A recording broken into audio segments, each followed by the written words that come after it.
Bienvenue à Bistro Liberté, le débat libre et non conformiste. Au sommaire de cette édition, Emmanuel Macron, Jupiter ou start-upper ? En deuxième partie, faut-il commémorer mai 68 ? En troisième partie, les migrants réveillent-ils les identités européennes ? Enfin, nous finirons avec la rubrique « J'avais 20 ans ».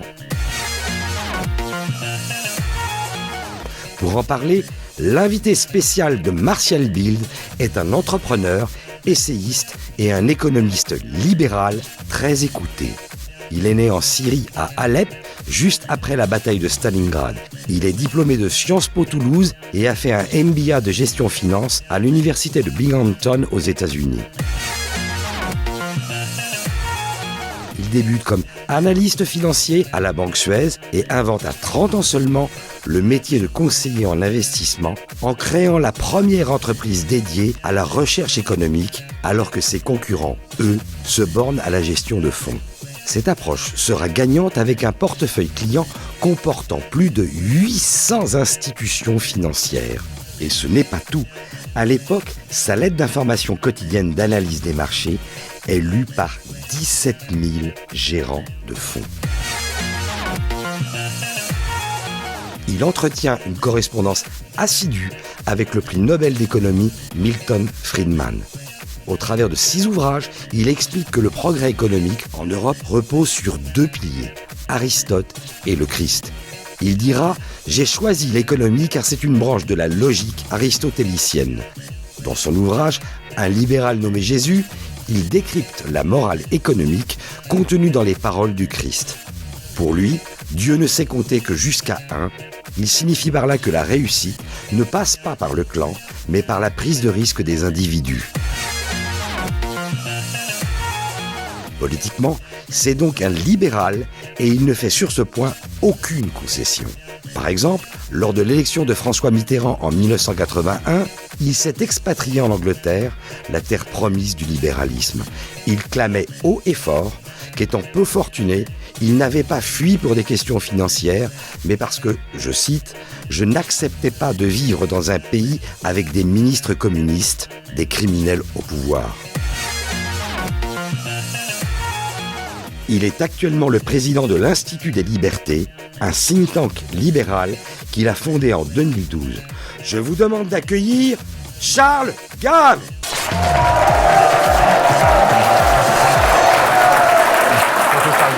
Merci beaucoup, merci beaucoup. Installez-vous. Merci Charles Gave.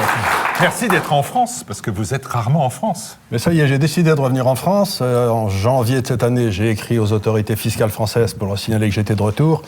Et 3 mois après, j'avais un contrôle fiscal. Donc vous voyez que rien ne change. Bienvenue en France. Alors, vous étiez précédemment à Hong Kong. J'étais à Hong Kong dans les 10 ans précédents et avant ça, pendant 25 ans dans la City. Parfait.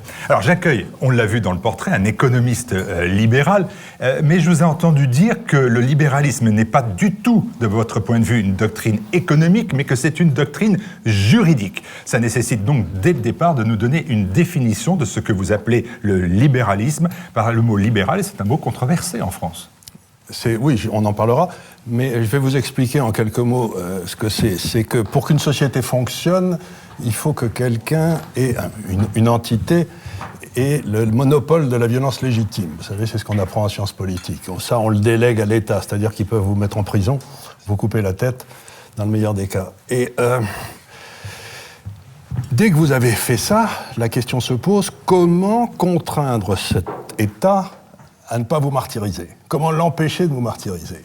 Et la solution qui a été trouvée par les philosophes libéraux, aussi bien français qu'anglais, écossais, voire américains, ça a été le droit.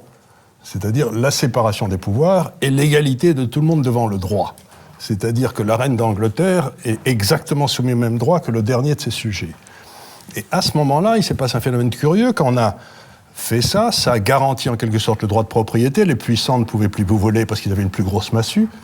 Et 50 ou 70 ans après, la croissance économique a commencé. Donc, la croissance économique, les gens l'attribuent au libéralisme, c'est à la stabilité du droit et à la protection de la propriété par le droit des individus contre l'État. Donc, quelque part, ce que vous dit le libéralisme, c'est que l'ennemi de tout citoyen, c'est son État, mais qu'on en a besoin.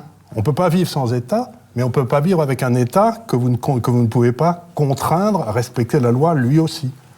Et donc c'est ça le libéralisme, ce n'est qu'une branche du droit, ça n'est en rien une branche de l'économie. Alors vous avez écrit, votre dernier ouvrage s'intitule « Sire, surtout ne faites rien, vous nous avez assez aidés ». Bon, alors on peut considérer que c'est l'État que vous visez. Ben oui, c'est l'État que j'ai vu. Vous savez, c'est une histoire qui remonte à Louis XIV. Louis XIV, il était allé voir, je crois, ou c'était eux qui étaient venus le voir, je ne sais plus, les armateurs qui étaient à Dinard ou à Saint-Malo. Et les armateurs qui étaient en concurrence avec les Anglais, comme toujours, le roi leur a dit « Qu'est-ce que je peux faire pour vous aider ?» Et les armateurs ont répondu « Sire, surtout ne faites rien, vous nous avez déjà assez aidés. » C'est-à-dire que dès qu'un homme d'affaires demande l'aide de l'État, on rentre dans une concurrence qui est faussée, un droit qui n'est plus le même pour tout le monde, et le système cesse de marcher. Donc la dernière des choses, en quelque sorte, ce que disaient les armateurs à l'époque, c'était quelque chose de très profond, c'est entre souffrir de la concurrence des Anglais et être aidé par l'État français, le pire, c'est d'être aidé par l'État français. Il n'y a pas le moindre doute. Pour mon avenir futur, pour ma liberté. Alors, votre libéralisme, vous le dites souvent, vous le dites dans vos chroniques ou à l'Institut des libertés que vous présidez, vous dites que c'est un libéralisme qui s'éloigne du capitalisme de connivence. Et vous dites ce capitalisme de connivence, eh bien, il est en France tellement présent qu'il a fait de ce pays, je vous cite, une nation corrompue. Oui. Alors, je sais bien que vous arrivez de Hong Kong ou de la City, mais enfin bon, la France, pays corrompu, alors si la France est corrompue, qu'est-ce qu'il en est de tous les autres pays à travers le monde? Il faudrait commencer peut-être par définir la corruption, vous ne croyez pas? Allez-y, je vous en prie, vous êtes invité. Ben, pour moi, la corruption, c'est quand même quand il y a une inégalité devant le droit. Je vous donne un exemple tout à fait extraordinaire qui s'est passé, qu'on a tous vécu. On a eu une crise financière très grave en 2008-2009. Il y a toute une série de banquiers qui se sont fait prendre avec les mains dans le pot de confiture, bon. Aussi bien aux États-Unis qu'en Angleterre, qu'en France, qu'en Allemagne, partout. Il n'y a pas un seul de ces banquiers qui est allé en tôle. Pas un. Oh, Madoff, il a pris quand même... Non, lui, c'était un escroc. Ah, c'était pas un banquier, c'était un escroc. C'était pas un banquier, parce qu'un banquier... Non, je veux dire, il a juste... Vous savez ce que je veux dire par là, c'est qu'on est en train de vivre dans une société où une classe avait émergé, c'est les travaux d'Huntington qui avait écrit La guerre des civilisations, et son dernier livre, qui était un grand livre, s'appelle « Qui sommes-nous ?» Il dit il y a une espèce de montée en puissance d'une classe de 15-20% de la population qui ont été dans les mêmes écoles, qui ont fait les mêmes études, qui se connaissent, qui lisent les mêmes choses, qui se marient entre eux, qui vont passer les vacances ensemble. Et ces gars-là se sont mis en une position qui est au-dessus de la loi. Et ce que je veux dire par là, ça, c'est une corruption ultime, parce que ça veut dire qu'il y a la loi pour le peuple, et puis il y a quelque chose au-dessus, et ces gens-là ne sont pas touchés. Et bien ça, c'est pas acceptable, ni moralement, ni dans une démocratie, ni pour un système économique, parce que ces gars-là ont monté un système où si ça marche, le fric est pour eux, et si ça marche pas, c'est pour le payeur d'impôts. Mais le capitalisme, sa noblesse, c'est que la rentabilité que vous tirez du profit, c'est que vous avez pris un risque. Si vous vous êtes trompé, vous perdez tout. Un système où si ça marche, c'est pour vous, et si ça marche pas, c'est pour les petits gens en dessous, c'est pas un système, un, qui est acceptable, et deux, qui marche sur le long terme. Écoutez, j'ai presque invité Besancenot, là. Hein. Non à nos profits, oui à nos vies, on y est presque, là, non? Non, je suis pour le profit et contre la rente. C'est-à-dire, si le profit est la contrepartie du risque pris, si vous voulez, par exemple, Bill Gates, il a créé quelque chose qui a changé le monde, avec Microsoft, c'est l'homme le plus riche du monde, ça me gêne en rien. Mais qu'un patron de banque touche des sommes absolument inimaginables en bonus alors que sa banque est quasiment en faillite, ça me gêne. Parce que c'est pas une question de morale, c'est une question, pour que le système fonctionne, il faut que le risque soit pris en compte. Ce que je veux dire, c'est que pour qu'un système fonctionne, vous avez besoin de trois choses. Vous avez besoin de capital, vous avez besoin de gens, et vous avez besoin que la prise de risque au milieu soit assumée et récompensée. Si vous bâtissez un système où la prise de risque n'est pas récompensée, à ce moment-là, vous tuez l'entrepreneur, et sans l'entrepreneur, il n'y a pas de croissance. C'est l'entrepreneur qui crée la croissance, c'est pas le fonctionnaire, c'est pas la réglementation. Bon, je vais essayer de trouver une transition un peu facile, parce qu'on parlait de banquier, je vais vous parler d'Emmanuel Macron, ça vaut ce que ça vaut, mais vous avez dit du président de la République qu'il n'était pas légitime. Vous avez dit il est légal, mais il n'est pas légitime. C'est quand même là aussi un propos qui est grave. Il est légitime, il a été élu par les Français. Certes.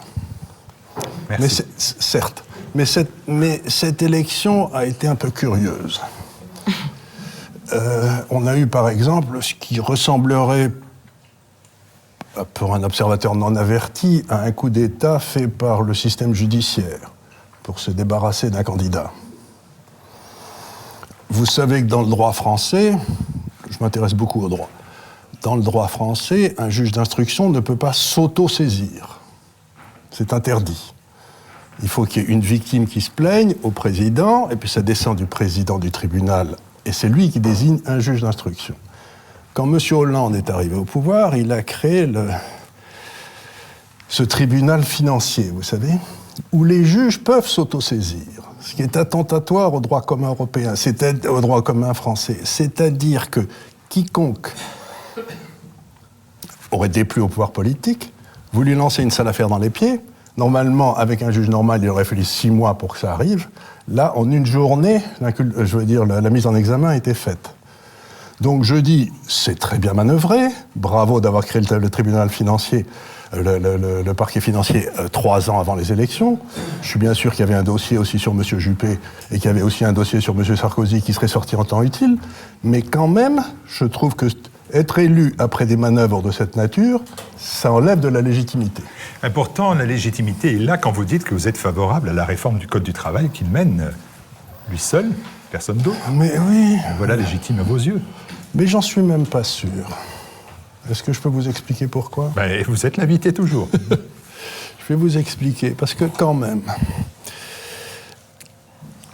la France maintenant, il y a 2 mondes. Vous avez le monde, mettons, de l'État, qui, comme vous le savez, représente à peu près 57% du PIB, contre 47% à l'Allemagne. Donc l'État représente 10 points de PIB en plus en France. Là, je parle comme un économiste, je m'en excuse. Et puis vous avez en dessous le secteur privé. Quelle est la tâche principale de la France aujourd'hui ? Ça serait de faire passer l'État français de 57 à 47. Parce que les 47 qui sont déjà là, ils travaillent déjà comme des fous pour payer les 57. Si en plus vous rendez leur vie la plus misérable possible en changeant le code du travail, en les mettant dans une situation d'insécurité, etc., vous vous attaquez à la mauvaise priorité. Je veux dire, la priorité numéro 1, c'est de faire baisser l'État français dans le poids de l'économie. C'est pas de rendre les gens qui travaillent dans le secteur privé encore plus insécures. Vous voyez ce que je veux dire ? Ça me paraît quand même une saloperie. C'est-à-dire, ce que nous dit M. Macron, c'est qu'il dit tranquillement, vous, petites gens qui travaillez dans le secteur privé, vous devez travailler plus et être moins payés pour que nous, fonctionnaires, on continue à ne rien foutre. Ça me paraît quand même pas particulièrement légitime. Alors, est-ce qu'il n'est pas légitime parce que vous l'avez qualifié de l'homme de Davos ? Alors, qu'est-ce que ça veut dire déjà, être l'homme de Davos ? Et puis, alors, quelles en sont les conséquences pour nous ? Parce que là, moi, ça m'inquiète. Davos, c'est une petite station de ski dans les basses Alpes suisses. C'est pas dangereux, là, pour l'instant. C'est pas très dangereux, où tous les gens qui pensent qu'ils sont importants se réunissent une fois par an pour s'auto-congratuler d'être aussi importants et discuter des affaires du monde. Donc c'est là où vous retrouvez les George Soros, Et ça correspond, les gens qui sont là, correspond presque exactement à la classe de ce que je vous ai décrit tout à l'heure. Vous savez, les 20% qui sont au-dessus des lois, les internationaux, vous savez, les gens qui ne sont pas... Et donc ces gens-là se réunissent tous ensemble.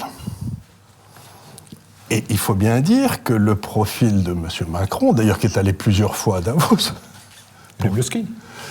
Oui, c'est possible, c'est possible. Je l'ai jamais perçu comme un grand sportif, pourtant, vous savez, j'en doute pas, mais donc ce que j'essaie de dire, c'est que ces gens-là aiment à se réunir, et l'un de leurs enfants chéris, vous avez qu'à lire les articles du Financial Times, ou de The Economist, ou pour montrer que monsieur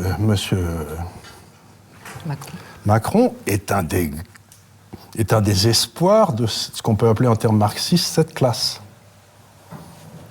Et donc la conséquence pour notre vie de tous les jours, que des gens se rencontrent et discutent dans une station de ski Si vous voulez, oui, bien entendu, ça n'a aucune importance. Parce qu'en fait, ce qu'il raconte n'a aucune importance. Mais c'est simplement le fait que des gens extraordinairement fortunés ou extraordinairement puissants politiquement se réunissent et qu'on tire du fait qu'ils soient fortunés ou politiquement la justification de leur action. Ce que je veux dire, la démocratie, c'est pas ni la plutocratie, ni la technocratie. C'est le respect du petit peuple. Et ce que peut vous dire Davos, c'est que le respect du petit peuple, des gens en dessous, c'est pas ce qui les caractérise. Honnêtement, ils en ont rien à cirer. Je reviens à cette notion de libéralisme. Emmanuel Macron peut être facilement taxé de libéral libertaire. Et est-ce que vous pouvez être taxé aussi de libéral libertaire? Votre vieil ami, vous en avez parlé, le prix Nobel d'économie Milton Friedman, qui a préfacé, il y a 15 ans, votre premier essai à succès qui s'appelait « Des lions menés par des ânes », était pour la légalisation... C'est l'anagramme de l'ENA, pour ceux qui ne sont pas au courant. Enfin. D'accord. Alors lui, il a été favorable, par exemple, à la légalisation du cannabis. Et donc tout ce qui est permis, pour peu qu'il y ait un effet ou une demande, est valable. C'est valable donc aussi certainement pour la GPA, c'est sûrement valable aussi pour la PMA. Donc est-ce que vous inscrivez votre démarche libérale dans ces pas de votre ami Milton Friedman? J'ai beaucoup lu dans ma vie. J'ai rencontré des gens qui écrivaient bien, comme Milton Friedman, qui était un esprit puissant. Et j'ai rencontré beaucoup de gens au travers de mes lectures, même si je ne les ai jamais rencontrés. Si vous voulez, une lecture de quelqu'un de puissant intellectuellement, c'est quelque chose qui vous transforme vous-même.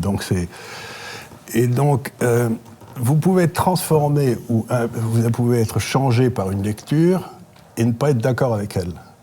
Mais ça vous fait changer votre façon de penser. Et c'est ça qu'il y avait d'admirable.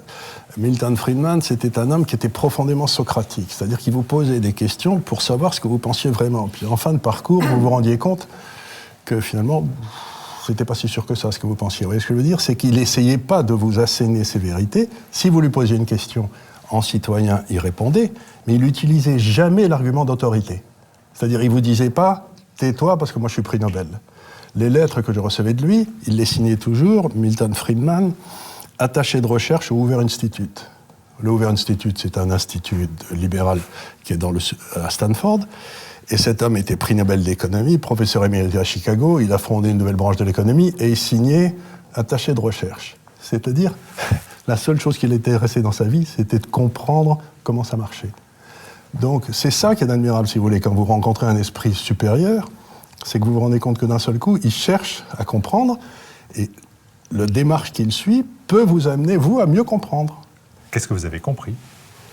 Ce que j'ai compris avec Milton Friedman, si vous voulez, qui était tout à fait remarquable, c'est que vous allez m'emmener dans des sujets qui sont difficiles, vous savez, c'est la notion de monnaie. On est loin du cannabis, là, pour le coup. On est loin du cannabis. Revenons-y.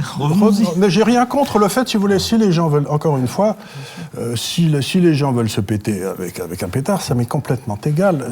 On n'interdit pas le tabac. Moi, je persiste à penser, quand j'avais 23 ou 24 ans, j'ai fumé un petit peu de marijuana aux États-Unis pour voir à quoi ça ressemblait. Ça n'a aucun intérêt. Mais, je peux vous assurer, ça n'a aucun intérêt. Mais par contre, un bon Havane, ça me fait un effet profond. Donc, si vous voulez, si on embête les gens avec la marijuana, je ne vois pas pourquoi les gens ne m'empêcheraient pas de fumer un Havane. Pas les mêmes conséquences, quand même. Oui, là, maintenant on se rend compte que la marijuana c'est très dangereux. C'est pas le débat encore, Nicolas. Il a eu son petit cancer de la mâchoire quand même. Ce n'est pas encore le débat, c'est l'heure de la réponse de l'invité. Donc, on continue, on en était sur la monnaie. Ce qui veut dire, c'est que la monnaie, c'est quelque chose d'extraordinairement important dans une nation, dans une civilisation. Et si vous voulez, c'est peut-être des questions auxquelles je pourrais répondre tout à l'heure, parce que là, ça m'a amené dans un développement qui est un peu trop long peut-être sur la monnaie, parce que les gens ne comprennent pas, par exemple, la question que je vais poser à l'assistant, je suis sûr qu'ils ont tous une réponse, c'est pourquoi la monnaie a de la valeur, alors que ça ne coûte rien à produire. Alors on va le noter, et puis ce qu'on fait, c'est qu'on revient dans 15 jours, et puis on vous en reparle. Moi, je continue à vous poser les mauvaises questions. Allez-y. J'évoquais vous avez dit que ça vous amenait oui, mais c'est pour ça que je m'étais préparé. J'ai évoqué votre premier essai qui s'appelle « Des lions menés par des ânes ». Les lions sont les Français, et les ânes sont les fonctionnaires, la classe politique. Les lions, c'est plutôt les entrepreneurs. D'accord. Les Français sont des lions aussi, mais les lions, c'est les entrepreneurs. Les Indes, c'est ceux qui les empêchent de bosser. Alors vous évoquiez, il y a donc longtemps de cela, une Union européenne réglementée à l'excès. Vous annonciez le crash économique de l'Euroland, de la zone euro. La zone euro ne va pas bien, mais la faillite, elle n'est toujours pas d'actualité. Ça fait donc 15 ans que vous nous annoncez et que vous nous prédisez la fin de l'euro. Mais voilà, c'est toujours pas le cas. C'est toujours pas le cas. Alors là, si vous voulez, il y a une façon très rapide de répondre. C'est que les gens au pouvoir n'ont respecté aucun des traités qu'ils avaient signés. Par exemple, les banques centrales n'avaient pas le droit d'acheter des obligations émises par les États. Aujourd'hui, elles en ont 40 ou 50%. Elles s'en sont bourrées. Donc, ils ont fait sauter en l'air tous les traités. Ils n'ont respecté aucune des lois. Donc, encore une fois, ce n'est pas un système libéral, puisque les lois n'ont pas été respectées.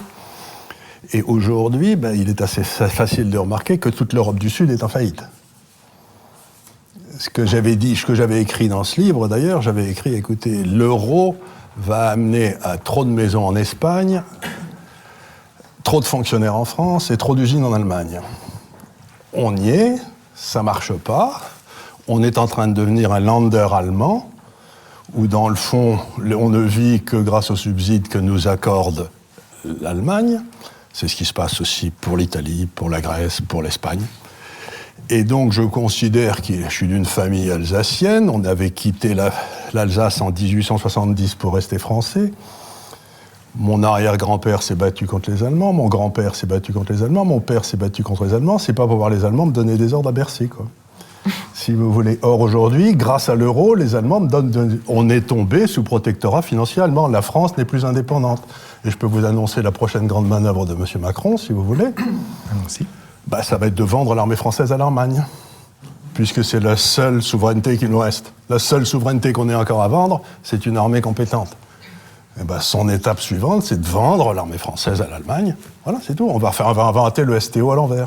Est-ce que votre démonstration, Charles Gave, elle ne trouve pas quand même une difficulté dans les résultats électoraux de la présidentielle, parce que le discours que vous avez tenu a été repris par des candidats. On peut penser à Madame Le Pen, on peut penser à Monsieur Dupont-Aignan, on peut penser aussi, de manière aussi très honorable, à Monsieur Asselineau.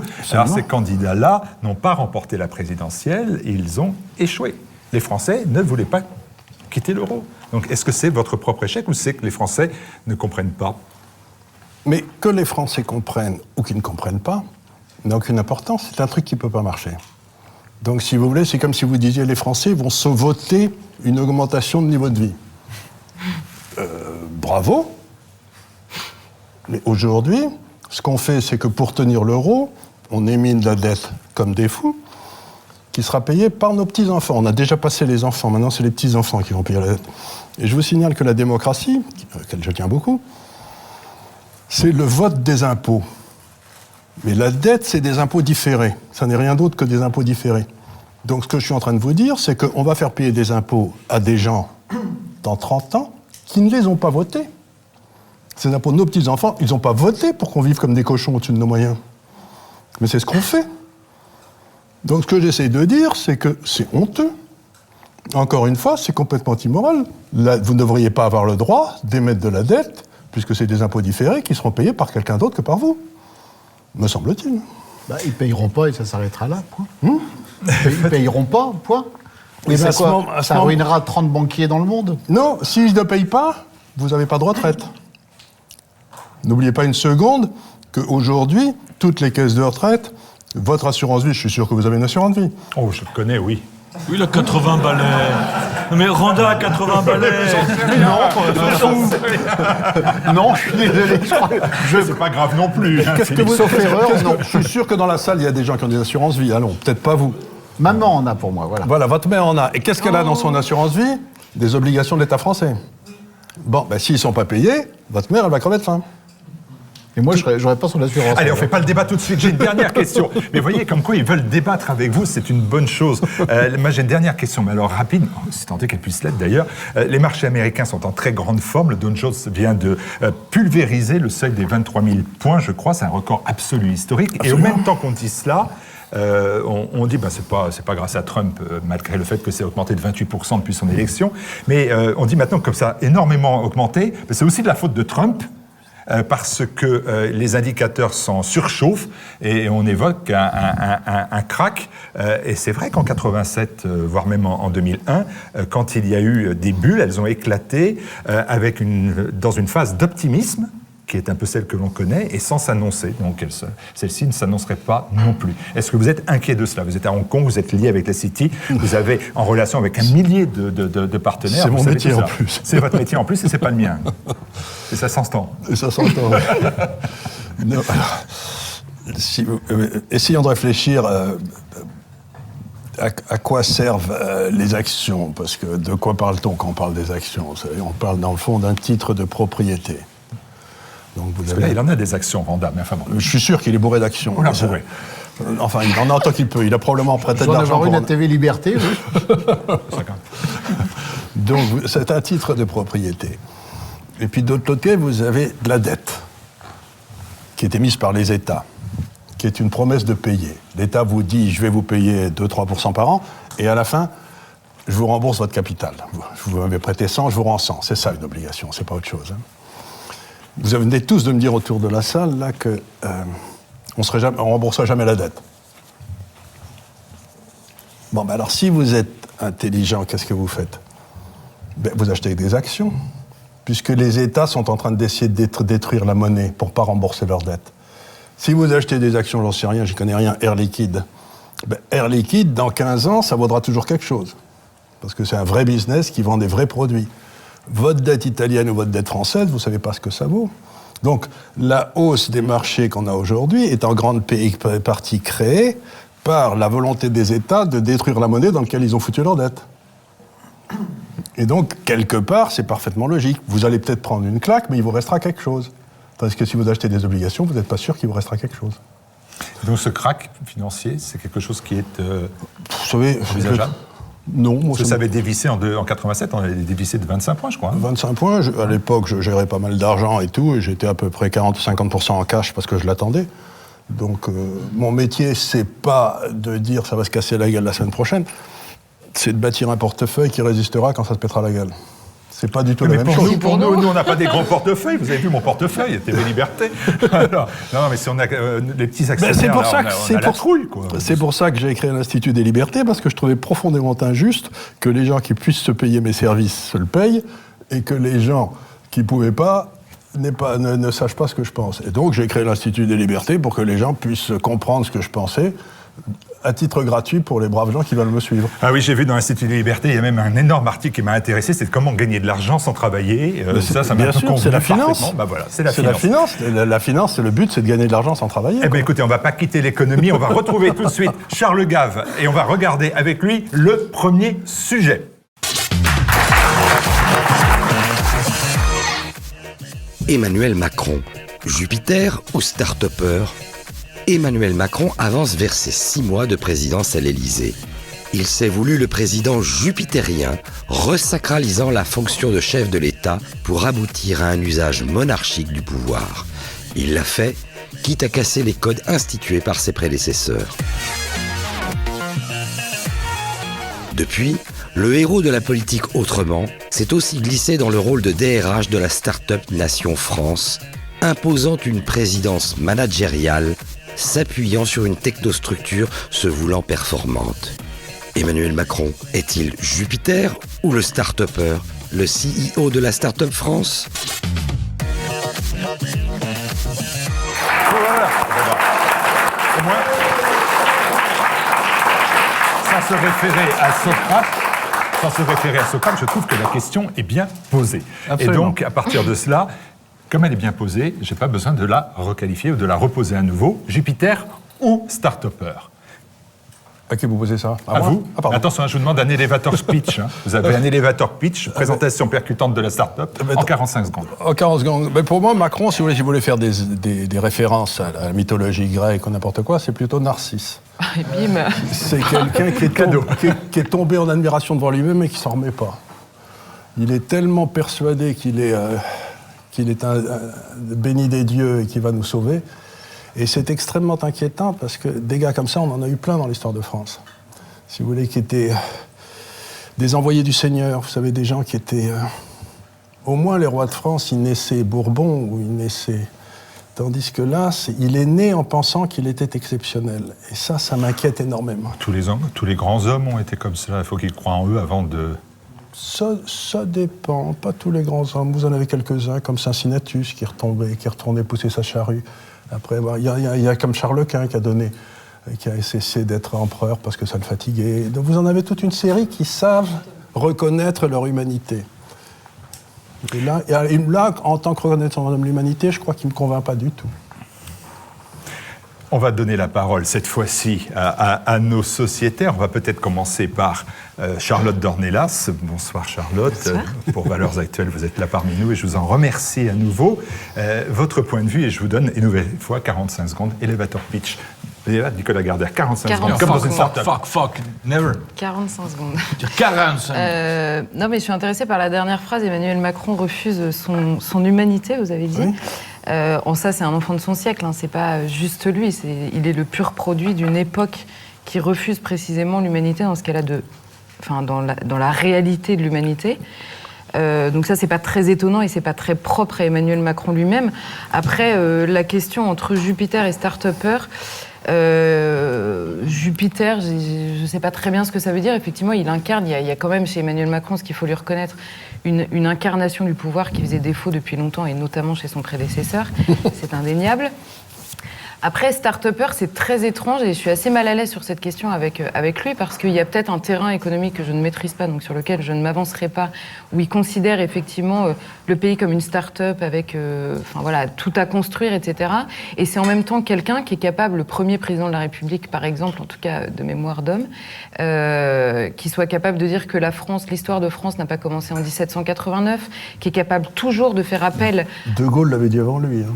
Oui, mais De Gaulle l'avait dit bien avant lui, et Pompidou tellement aussi. Connu président. Qui n'était pas du tout narcissique, soit dit en passant, qui n'avait pas d'ego, le général. Ne pas avoir d'ego ne veut pas dire être narcissique. Oui, mais là, pour le coup, il avait les deux, quand même, le général. Charlotte, continuez. Non, mais ce que je veux dire, c'est que il est à la fois aussi capable, précisément, s'il voulait vraiment... Enfin, en tout cas, moi, dans mon esprit, si vraiment il considérait que la France était une start-up, donc que tout était à faire... ou à refaire ou à reconstruire, il n'aurait pas nommé comme ministre de l'Éducation nationale Jean-Michel Blanquer qui passe son temps à dire qu'il faut réinscrire justement l'enseignement de l'histoire chronologiquement pour réinscrire les enfants dans un passé pour qu'ils puissent penser leur avenir et que c'est le ministre qui donne 15 interviews par jour, on l'entend partout et voilà, il y a à la fois ça et à la fois le président qui veut assumer l'incarnation justement du chef qui précise au chef des armées « c'est moi le chef » et qui veut commémorer mai 68. Il y a une espèce de schizophrénie dans l'exercice du pouvoir chez Emmanuel Macron qui m'empêche de répondre à cette question. En fait, vraiment, je suis extrêmement mal à l'aise et je n'arrive pas à y répondre. On va demander à Daoud Bourzala, qui a la gentillesse de nous rejoindre aussi pour ce Bistro Liberté. Entre-temps, vous êtes devenu directeur adjoint du magazine Causeur. Oui, je suis aussi devenu trentenaire, comme quoi... bravo. Bon anniversaire, bon anniversaire. C'est vrai, je vous l'ai fêté pourtant. Merci. Ce qu'on disait dans ma jeunesse, c'est qu'il ne fallait jamais croire à un type au-dessus de 30 ans. Vous savez, donc, never believe an over 30, il disait. Voilà, et puis tout hussard qui n'est pas mort à 30 ans est un Jean Foutre. C'est un Jean Foutre, ça c'était le maréchal Yann. Oui, je voudrais reprendre ce que disait Charlotte, mais pour moi, cette schizophrénie, elle est consubstantielle à la démocratie représentative. Déjà, cessons d'idéaliser un petit peu Jupiter. Bon, Jupiter, c'est quand même le dieu des dieux, certes, mais qui se métamorphose en animal pour tromper son épouse dès qu'elle a le dos tourné, comme le premier Chirac ou venu. Et lui faire un très bel enfant, d'ailleurs. Voilà. Et sinon, pour revenir de manière un peu plus sérieuse au sujet, start-upper ou Jupiter, mais les deux, mon général, puisque, en fait, dans la démocratie représentative moderne, il y a quand même une aporie, une impasse de taille, il y a quelque chose de pourri que Macron, avec tout son talent, ne pourra pas combler, mais qu'il a très bien identifié. C'est qu'autrefois, le roi, il incarnait l'unité mystique, organique du royaume, à travers sa personne, les deux corps du roi, Kantorowicz. Voilà. Et un autre penseur du politique, qui est Claude Lefort, a parfaitement identifier aussi le lieu vide qui est devenu le pouvoir représentatif. C'est-à-dire qu'aujourd'hui, dans la société moderne, on est dans une société des individus où aucun monarque, aucun président élu ne peut incarner à lui seul cette diversité. C'est pour ça que les Suisses ont la démocratie directe, Parce que chaque fois qu'il y a une votation suisse, Absolument. ils vous disent le souverain a parlé. Oui, d'ailleurs. C'est-à-dire que le peuple n'est pas incarné en une personne, c'est le peuple qui est le souverain. Oui, d'ailleurs, c'est une grammaire très rousseauiste, et on voit bien que dans la démocratie moderne, lorsqu'on parle de volonté générale, c'est vraiment une abstraction. La preuve, c'est que nombreux sont ceux comme vous qui dénient toute légitimité, fût-elle électorale, à Emmanuel Macron, alors qu'il n'a pas la majorité. Oui, mais enfin, bon, il a peut-être été mal élu, mais si on accepte la fiction représentative... Oui. Ce que disait De Gaulle, encore une fois, je ne suis pas gaulliste, il disait l'élection présidentielle, c'est la rencontre entre un homme et un peuple. Là, c'est une rencontre entre un homme et un peuple qui a été médiatée, si j'ose dire, ou médiée. Mais c'est même pas une par, rencontre. Il faut quand même par une saloperie juridique. Donc ça n'a rien. La rencontre d'un homme avec 20% de Français. La rencontre d'un homme avec 20% de Français et 45% ont voté aux élections législatives. Donc faut pas rigoler, quoi. Il faut relativiser. Macron a succédé à un vendeur de jeans qui était Sarkozy et à un VRP de la Redoute qui était Hollande. Donc la déchéance présidentielle, on l'a vu. Mais en fait, c'est ce que je disais. Il y a quelque chose de pourri dans la démocratie moderne. Ce que Macron a fait résumer à la revue Esprit. C'est la constitution de la 5e, non ? C'est bien au-delà, en fait. Il y a quelque chose de... La constitution de la 5e garantit que chacun des candidats, des présidents, sera plus mauvais que le président. Parce que c'est la seule façon d'arriver, c'est de ne rien dire, de ne rien faire. Et comme ça, vous pouvez être choisi. Donc, j'avais écrit un papier il y a quelques années où je disais que ça se terminerait avec Zapata, si vous voulez, comme président de la République. Parce qu'on a une constitution... Emiliano Le Chiapas? Non, le Zapata, c'était pas celui du Chiapas, c'était le clown. Zavata. En Italie, il y a déjà Beppe Grillo. C'est un comique. Il est en tête des élections. Oui, mais il va chercher le peuple. Mais si on prend un peu de hauteur géographique et chronologique... Terminez, Daoud, parce que vous avez vu que les autres s'impatientent. Excusez-moi, oui, ça fait 6 mois que Mais vous avez raison. Oui, moi non plus. 6 mois que j'attends, Daoud. Voilà, non mais on voit bien que même nos amis royalistes, si vous regardez l'Espagne ou la Belgique, que ce soit la Catalogne ou Molenbeek, bien malin le souverain actuel qui sait incarner son État et sa nation. Voilà. Vous n'avez pas de problème avec la reine d'Angleterre? Pierre Gentillet. Je ne sais plus quoi dire, mais oui. Vous l'avez fort bien dit. Oui, on peut dire pas grand-chose et bien le dire. Exactement. Non, mais je suis assez d'accord, c'est-à-dire que déjà, j'aime pas quand on pose soit Jupiter, soit Start-Upper. Bon, Jupiter, déjà, c'est lui, d'où ça vient, ça. C'est lui qui l'a dit dans un discours. Ça veut rien dire, surtout. Voilà, et puis je veux dire, ça n'a pas vraiment rapport. Si on entend derrière Jupiter, effectivement, le monarque républicain de la Ve République et Start-up, c'est cette espèce de France moderne, moi je pense qu'en fait, c'est tout simple, c'est que Macron, c'est le premier président sous la Ve République qui n'a pas été élu par un camp de gauche ou par un camp de droite, qui n'a pas eu besoin de rassembler un camp, rassembler son camp, rassembler la gauche, rassembler la droite. Il est arrivé sur le tas des deux. Et il a réussi à casser l'électorat en deux. Pas sur le tas. Donc, non, mais il est arrivé sur le tas, c'est-à-dire qu'il a rassemblé sur de la gauche et sur de la droite. Maintenant, ce qu'il doit faire aujourd'hui, et je trouve qu'il s'en sort plutôt bien, c'est arriver à prendre un petit peu des deux. C'est pour ça qu'il est un petit peu Jupiter, un petit peu start-up si vous voulez. Enfin, j'aime pas cette expression. Regardez, c'est un peu en fait, il essaie de résoudre je vais un peu loin, mais il essaie de résoudre la querelle des anciens et des modernes. Il essaie d'avoir les deux. Il a Blanquer, dont on voit bien que c'est sans doute le ministre de l'Éducation nationale le plus conservateur qu'on ait eu depuis, je sais pas moi, depuis 20, 30 ans. Et en même temps, il donne clairement des signes aux libertaires. Les avancées dont il a parlé sur la PMA, c'est deux choses qui s'opposent un peu. Donc il essaie tout simplement, et comme tout le monde, de faire de l'électoralisme. Il pense à dans 5 ans. Il essaie de paralyser la gauche et paralyser la droite. Pour l'instant, il y arrive très très bien. Le PS est en lambeaux. L'UMP a beau les Républicains, pardon, a beau être le premier groupe à l'Assemblée nationale, c'est celui qu'on entend le moins, je trouve. C'est celui qu'on entend le moins. Même le Front National, qui n'a pas de groupe, je trouve qu'on les entend plus que les Républicains. Donc, pour l'instant, son but, c'est de casser la gauche et la droite pendant 5 ans, et après, de revenir sur le tas, d'avoir Marine Le Pen en face au second tour et de penser gagner. Je pense que c'est purement électoral. Philippe Randa, Nicolas Gardère, je me tourne vers vous. Oui. Quel est celui qui souhaite me expliquer en quoi il voit soit un chef d'État... je laisse la parole au beau Randa. Monarque républicain. Monsieur est trop bon. Ou alors le PDG d'une entreprise, d'une présidence managériale. Eh bien, les deux, monseigneur, les deux. Pourquoi est-ce qu'ils ne seraient pas les deux? Daoud l'a très bien dit. Il est à la fois Jupiter et start-upper. C'est l'époque qui veut ça. Mais c'est surtout une époque où il y a un vide politique dans le gouvernement, qui date d'ailleurs des 2 derniers quinquennats. Rappelez-vous quand même l'époque où on avait comme président, on va pas remonter à De Gaulle, on va prendre Georges Pompidou. On se rappelle de ces premiers ministres. Je suis désolé. Eux, ils n'étaient pas nés. Ils n'étaient pas nés. Ben moi, Jacques Chaban de Demas, c'est Pierre Mesmer. C'est pas beaucoup. Chaban et Mesmer. Mais on avait quand même des personnalités dont on se rappelle encore maintenant. Giscard d'Estaing, où là je m'en rappelle encore mieux, il a quand même eu 2 premiers présidents, premiers ministres, Jacques Chirac, Raymond Barre, des gens dont on se rappelle, qui avaient du poids. Ensuite, François Mitterrand, il a eu plusieurs premiers ministres dont on se rappelle, des ministres dont on se rappelle. Que ce soit Giscard ou Mitterrand, on pense ce qu'on veut de Simone Veil ou d'Édith Cresson ou de Michel Rocard, c'était quand même des personnalités. Et on s'aperçoit qu'à partir de Jacques Chirac, brusquement, on n'a plus tellement de personnalités qui ont du poids. Si on attribue Simone Veil à Valéry Giscard d'Estaing, on attribue Christiane Taubira à François Hollande. C'est exactement le même poids. Ça compte pas, Taubira, c'est rien, ça a été un épiphénomène. Non, je suis désolée, le mariage pour tous... Ça excite le mariage pour tous, voilà.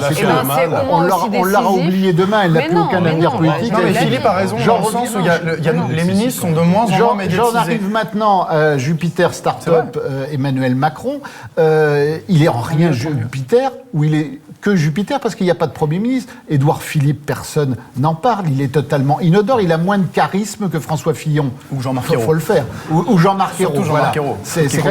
Il est plus inaudible que lui. Donc forcément, il a les 2 casquettes. Et il est à une époque où il essaye effectivement de ne pas être livrant, puisque pour chaque sujet qu'il aborde, ça a été d'ailleurs rappelé ici, il prend un peu à gauche, un peu à droite. Sur tous les sujets, il essaye de faire la synthèse de tout ça. Ce qui fait qu'en fait, plus personne il n'a plus d'opposition en face de lui. Vous êtes en train de dire que c'est un très bon radical socialiste. Mais c'est un très bon radical socialiste. Il fait la motion de synthèse. À une époque où il n'y a même plus d'opposants au radical socialiste. C'est très important. Je pose la question à Nicolas Gardère, toujours la Mais même là, question. Est-ce qu'on a Jupiter ou est-ce qu'on a un DRH? D'ailleurs, un mauvais DRH, en l'occurrence, en plus. Simplement, mon Martial, j'avais cette sorte de petit jeu de mots, hein, petit jeu de mots qui me venait. Je trouvais que ce président n'était pas assez jupilaire. Et là, c'est l'alcoolique belge qui vous parle. Voilà, Jupiler, une bière belge bien connue. Voilà. Simplement, j'écoutais les propos de... On a bientôt Zapata au gouvernement, là. Zapata. Zapata, toujours. J'ai fait une erreur, il faut pas J'écoutais les propos de Chalgave et ça me faisait penser à mes débats infinis avec mon ami Gaspard Koenig sur le contractualisme. Sûrement un jeune Jean Foutre dans votre esprit, mais sur le contractualisme, l'autonomie de la volonté qui suffirait... Non, mais attendez, parce que votre Dieu foireux a créé les hommes inégaux, le simple contractualisme et l'égalité de droit suffirait comme par magie, comme le marché pur et parfait qui suffirait comme par magie à tout réguler automatiquement, et que l'État serait systématiquement là pour empêcher. Ce serait mieux que le reste. Empêcher que ça fonctionne. Bon, ok. Non, je pense quand même que vous avez un peu hypostasié Friedman et un peu hypostasié votre relation épistolaire avec lui. Ce que ça veut dire hypostasier? Oui, ça veut rien dire. Mais... si, ça veut rien dire hypostasier. Bon, ok. Vas-y, on va pas en répondre sur le sujet. Si vous êtes capable d'en parler, ça veut dire idéaliser. Ok. Idéaliser? Mais pourquoi il dit pas idéaliser? Non, mais hypostasier, c'est un sens précis. On peut en discuter ici. On est où? On est au bistrot? On est au bistrot ici?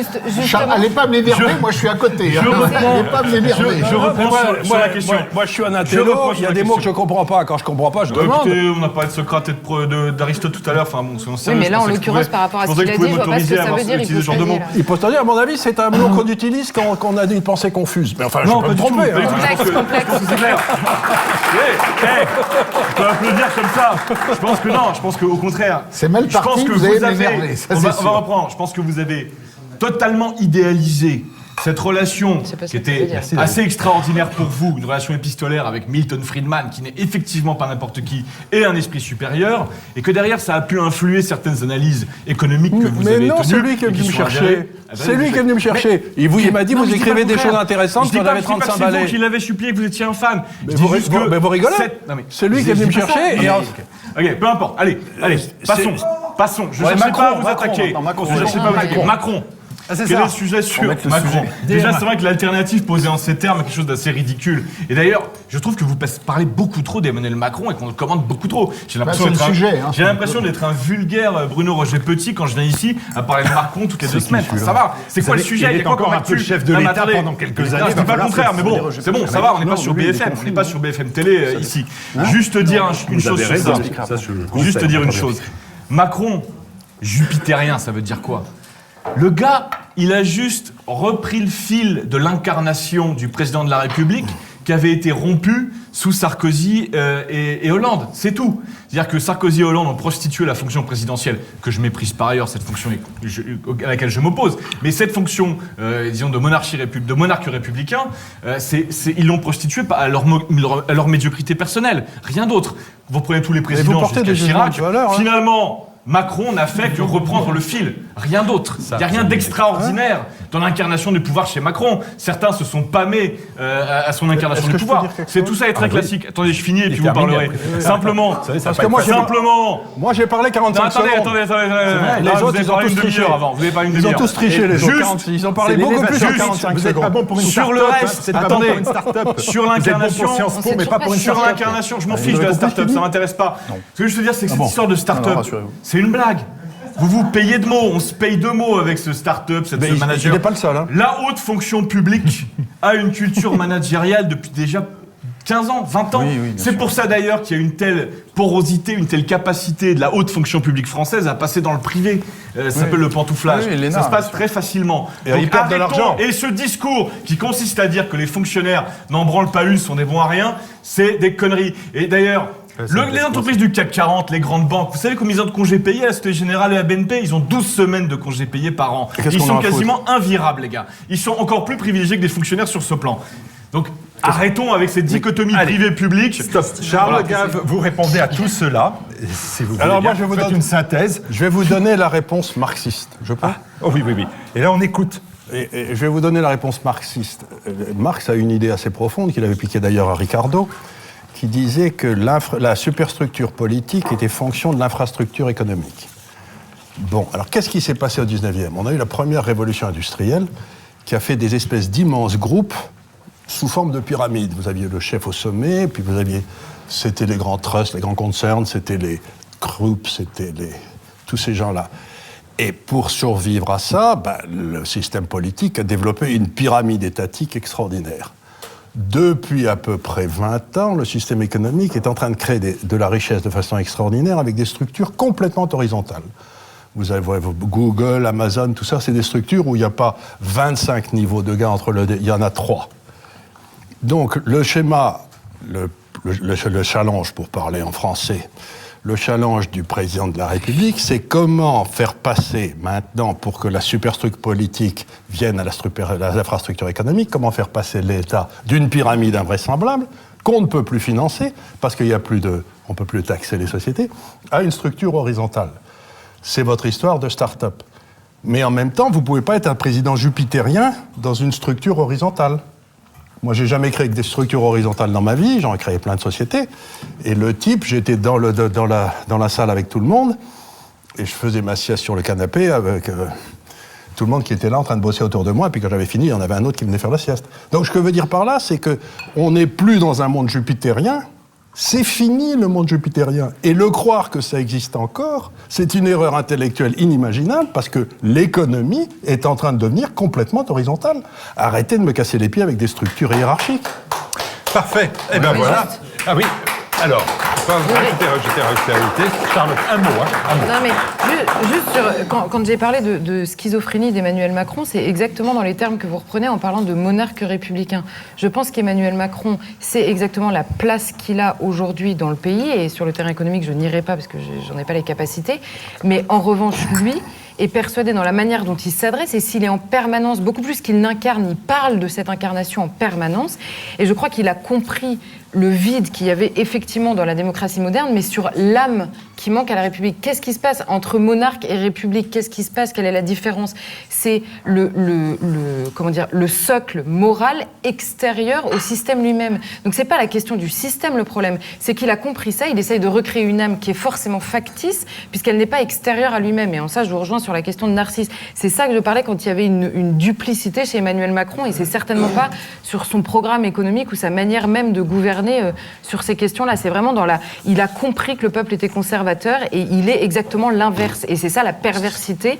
Mais si, bien sûr Il est que où si. ton peuple conservateur dans Nélas? Dans les franchement. urnes. Encore, c'est un mythe. C'est un énorme mythe.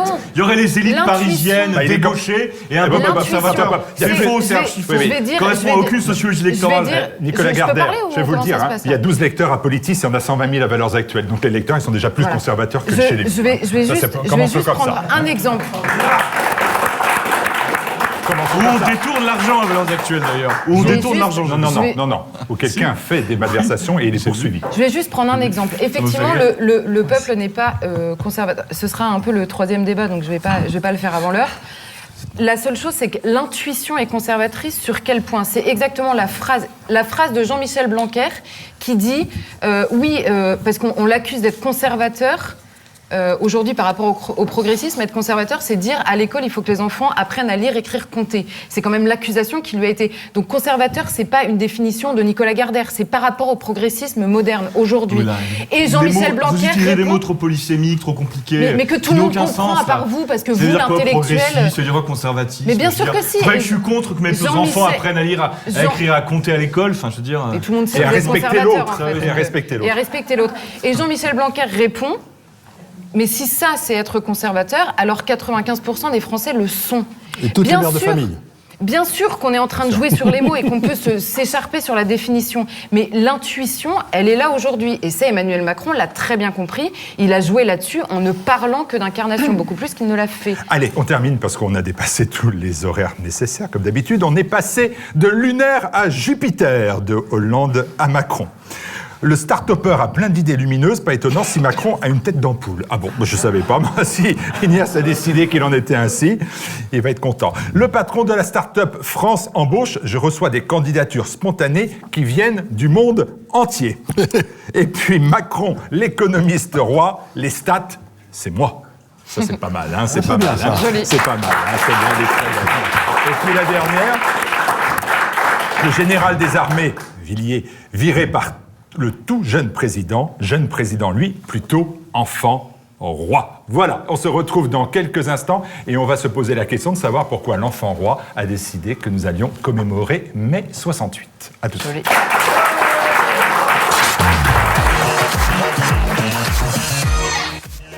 Faut-il commémorer mai 68 ? Le chef de l'État envisage de créer des manifestations autour des événements de mai 68. Pour le locataire de l'Élysée, qui compte sur l'aide de Daniel Cohn-Bendit. Vous savez, quand une petite fille de 5 ans et demi, commence à vous déshabiller, c'est fantastique.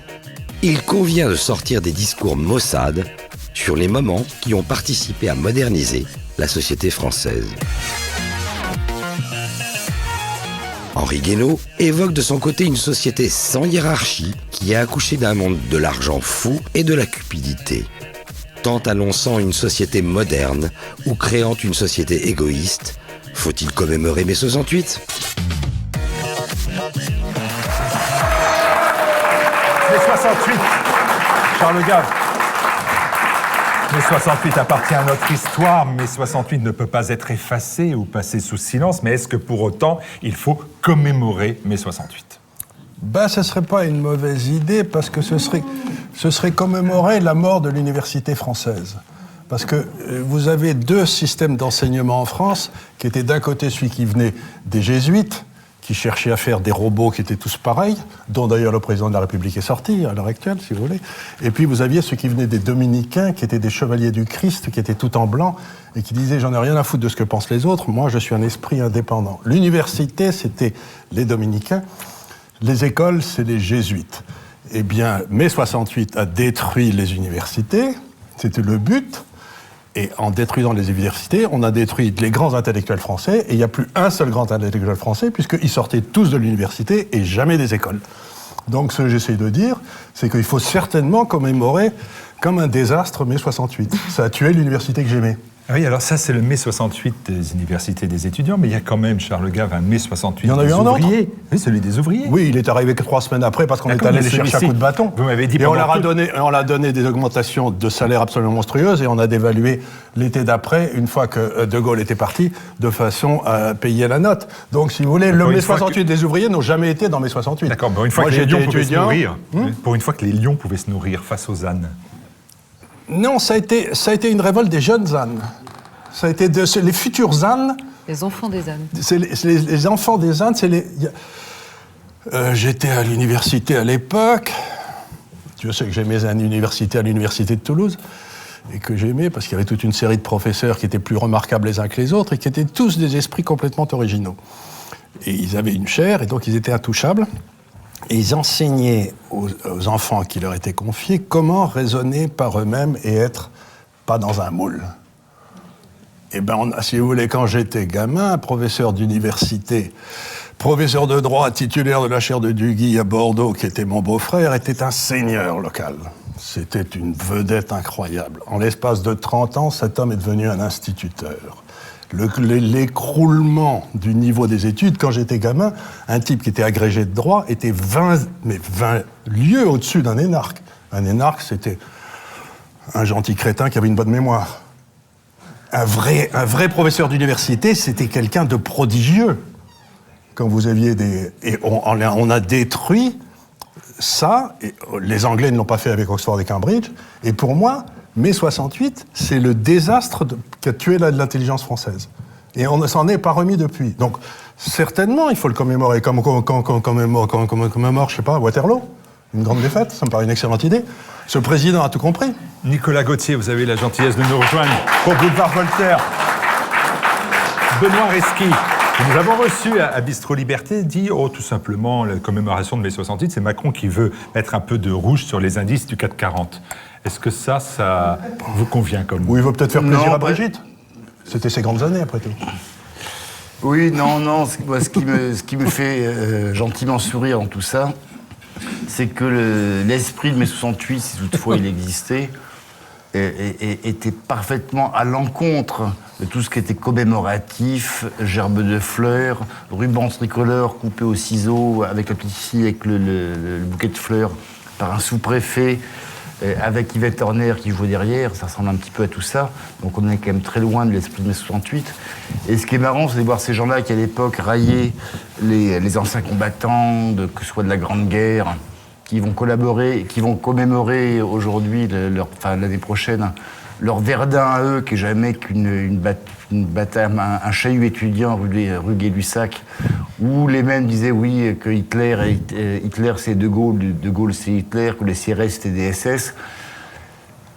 Ils ont joué à la commune, quoi. Ce chahut étudiant n'était pas antipathique, mais qu'on le prenne autant au sérieux aujourd'hui, ça donne un petit peu une idée du sérieux de l'époque. À côté de ça, dans mai 68, il y a des choses qui n'étaient pas inintéressantes, et c'est tout ce qui était trahi.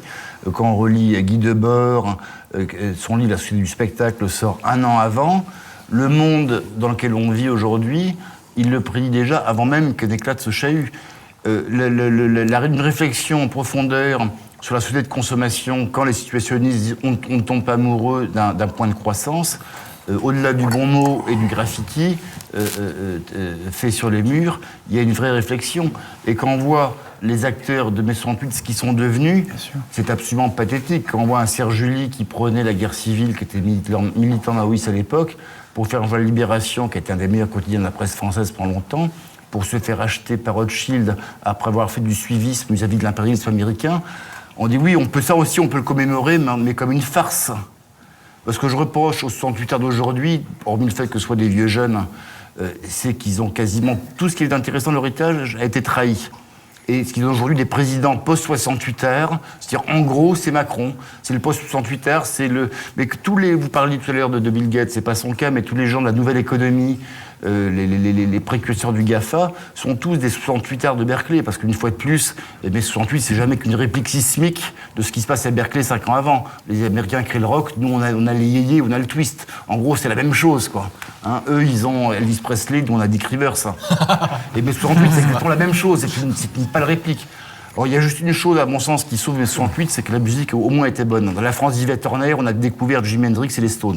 Pour le reste, ils commémorent ce qu'ils veulent, mais il y a bien une année de la femme, une année du chien, on peut faire des années 68, c'est pas si grave, quoi, dans le fond.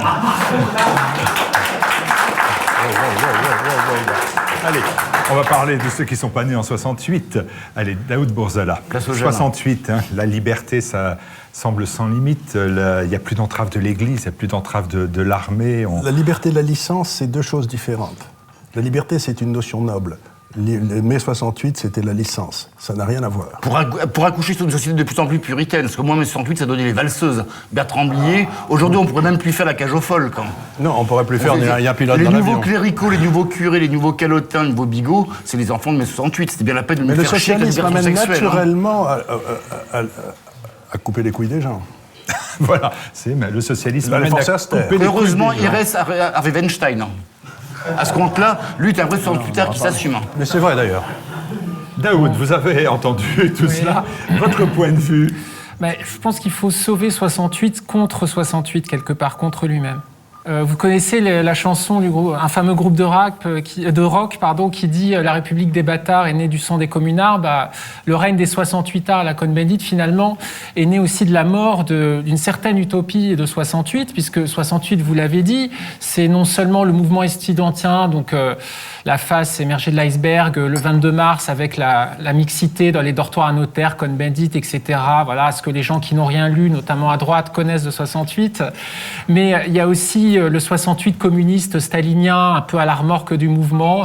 Et puis, il y a un foisonnement intellectuel extraordinaire, un petit peu comme la révolution conservatrice allemande entre les deux guerres, où là, vous avez un bouillonnement, alors les situationnistes, Debord en tête, évidemment, des réflexions, d'ailleurs, quelque chose qui est presque archéo-futuriste, qui est très ambivalent. C'est-à-dire que des jeunes gens aujourd'hui, qui soient à Sud ou au GUD, peuvent s'intéresser à ces mouvements-là, puisque vous avez une réflexion sur l'abolition du travail, sur la société du salariat, sur pour en finir avec le travail, sur la ville aussi, l'architecture unitaire, les situationnistes ont laissé d'énormes réflexions sur la ville que des gens comme Hidalgo ou d'autres maires, d'autres tendances feraient bien d'étudier. L'écologie aussi, la place de l'homme dans la nature. Il y a tout un pan anti-moderne ou même progressiste qui soit, que ce soit Jacques Ellul, Ivan Illich, anti-industriel. Oui, il y a aussi le retour à la terre. Il y a beaucoup de choses dans 68. Donc quelque part, je suis content que l'État commémore le 68 officiel, dirons-nous, dévoyé, ce qui me permet, moi, de me recueillir, de lire l'immense œuvre de Debord, qui est quand même un penseur grand siècle, au style formidable, et puis un formidable aussi, quelqu'un qui est devenu très réac à la fin de sa vie, et qui poussait l'absence de sectarisme jusqu'à être ami avec Ricardo Passero, une fameuse plume de minutes, qui disait finalement, je ne lis plus que les catholiques extrémistes, voilà. Donc, il est sûr qu'il y a un problème dans 68, c'est aussi la transmission. Si on est catholique, on est extrémiste, parce qu'on ne peut pas être un tiède catholique. Ça vous n'existe serez d'accord pas. sur ce point.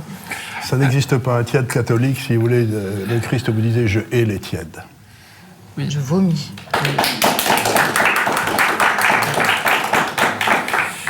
Oui, il y a aussi un problème de 68 avec la transmission. L'idée des post-situ l'ont dit. La question aujourd'hui, c'est moins quel monde laisserons-nous à nos enfants que quels enfants laisserons-nous à ce monde. Et je reconnais que les 68ards, cette génération, alors pas simplement sur le plan financier des retraites que vous évoquiez tout à l'heure, mais sur le plan disons anthropologique, nous lègue un monde en lambeaux, mais la chienlit gaulo-communiste, c'était pas une solution non plus, c'était un compromis d'après-guerre, industrialiste, productiviste. Je voudrais terminer par juste une petite phrase qui illustre le désarroi des 68ards, enfin, de ce que 68 avait de meilleur, c'est le fameux suicide de Debord, qui peut se résumer en une phrase. Dans son carnet de Genèse, il écrivait « Les naufragères n'écrivent leur nom que sur l'eau ». Ben voilà. Oui, alors je voudrais juste dire un tout petit truc, c'est que quand même il se passe dans le mai 68, c'est tous les gars qui sont au pouvoir un peu partout, c'est la première fois dans l'histoire européenne qu'il n'y a pour ainsi dire aucun Premier ministre, aucun président qui ait des enfants. C'est quand même extraordinaire. Si vous voulez, le seul qui a des enfants, c'est l'Espagnol, le Français n'a pas d'enfants, l'Anglais n'a pas d'enfants, l'Allemand n'a pas d'enfants, le Luxembourgeois n'a pas d'enfants, l'Italien n'a pas d'enfants. C'est la première fois, donc, la principale héritage de mai 68, c'est la stérilité, c'est la mort. Parce que si vous faites pas d'enfants, en Allemagne aussi qui n'avait pas d'enfants. Pas d'enfants.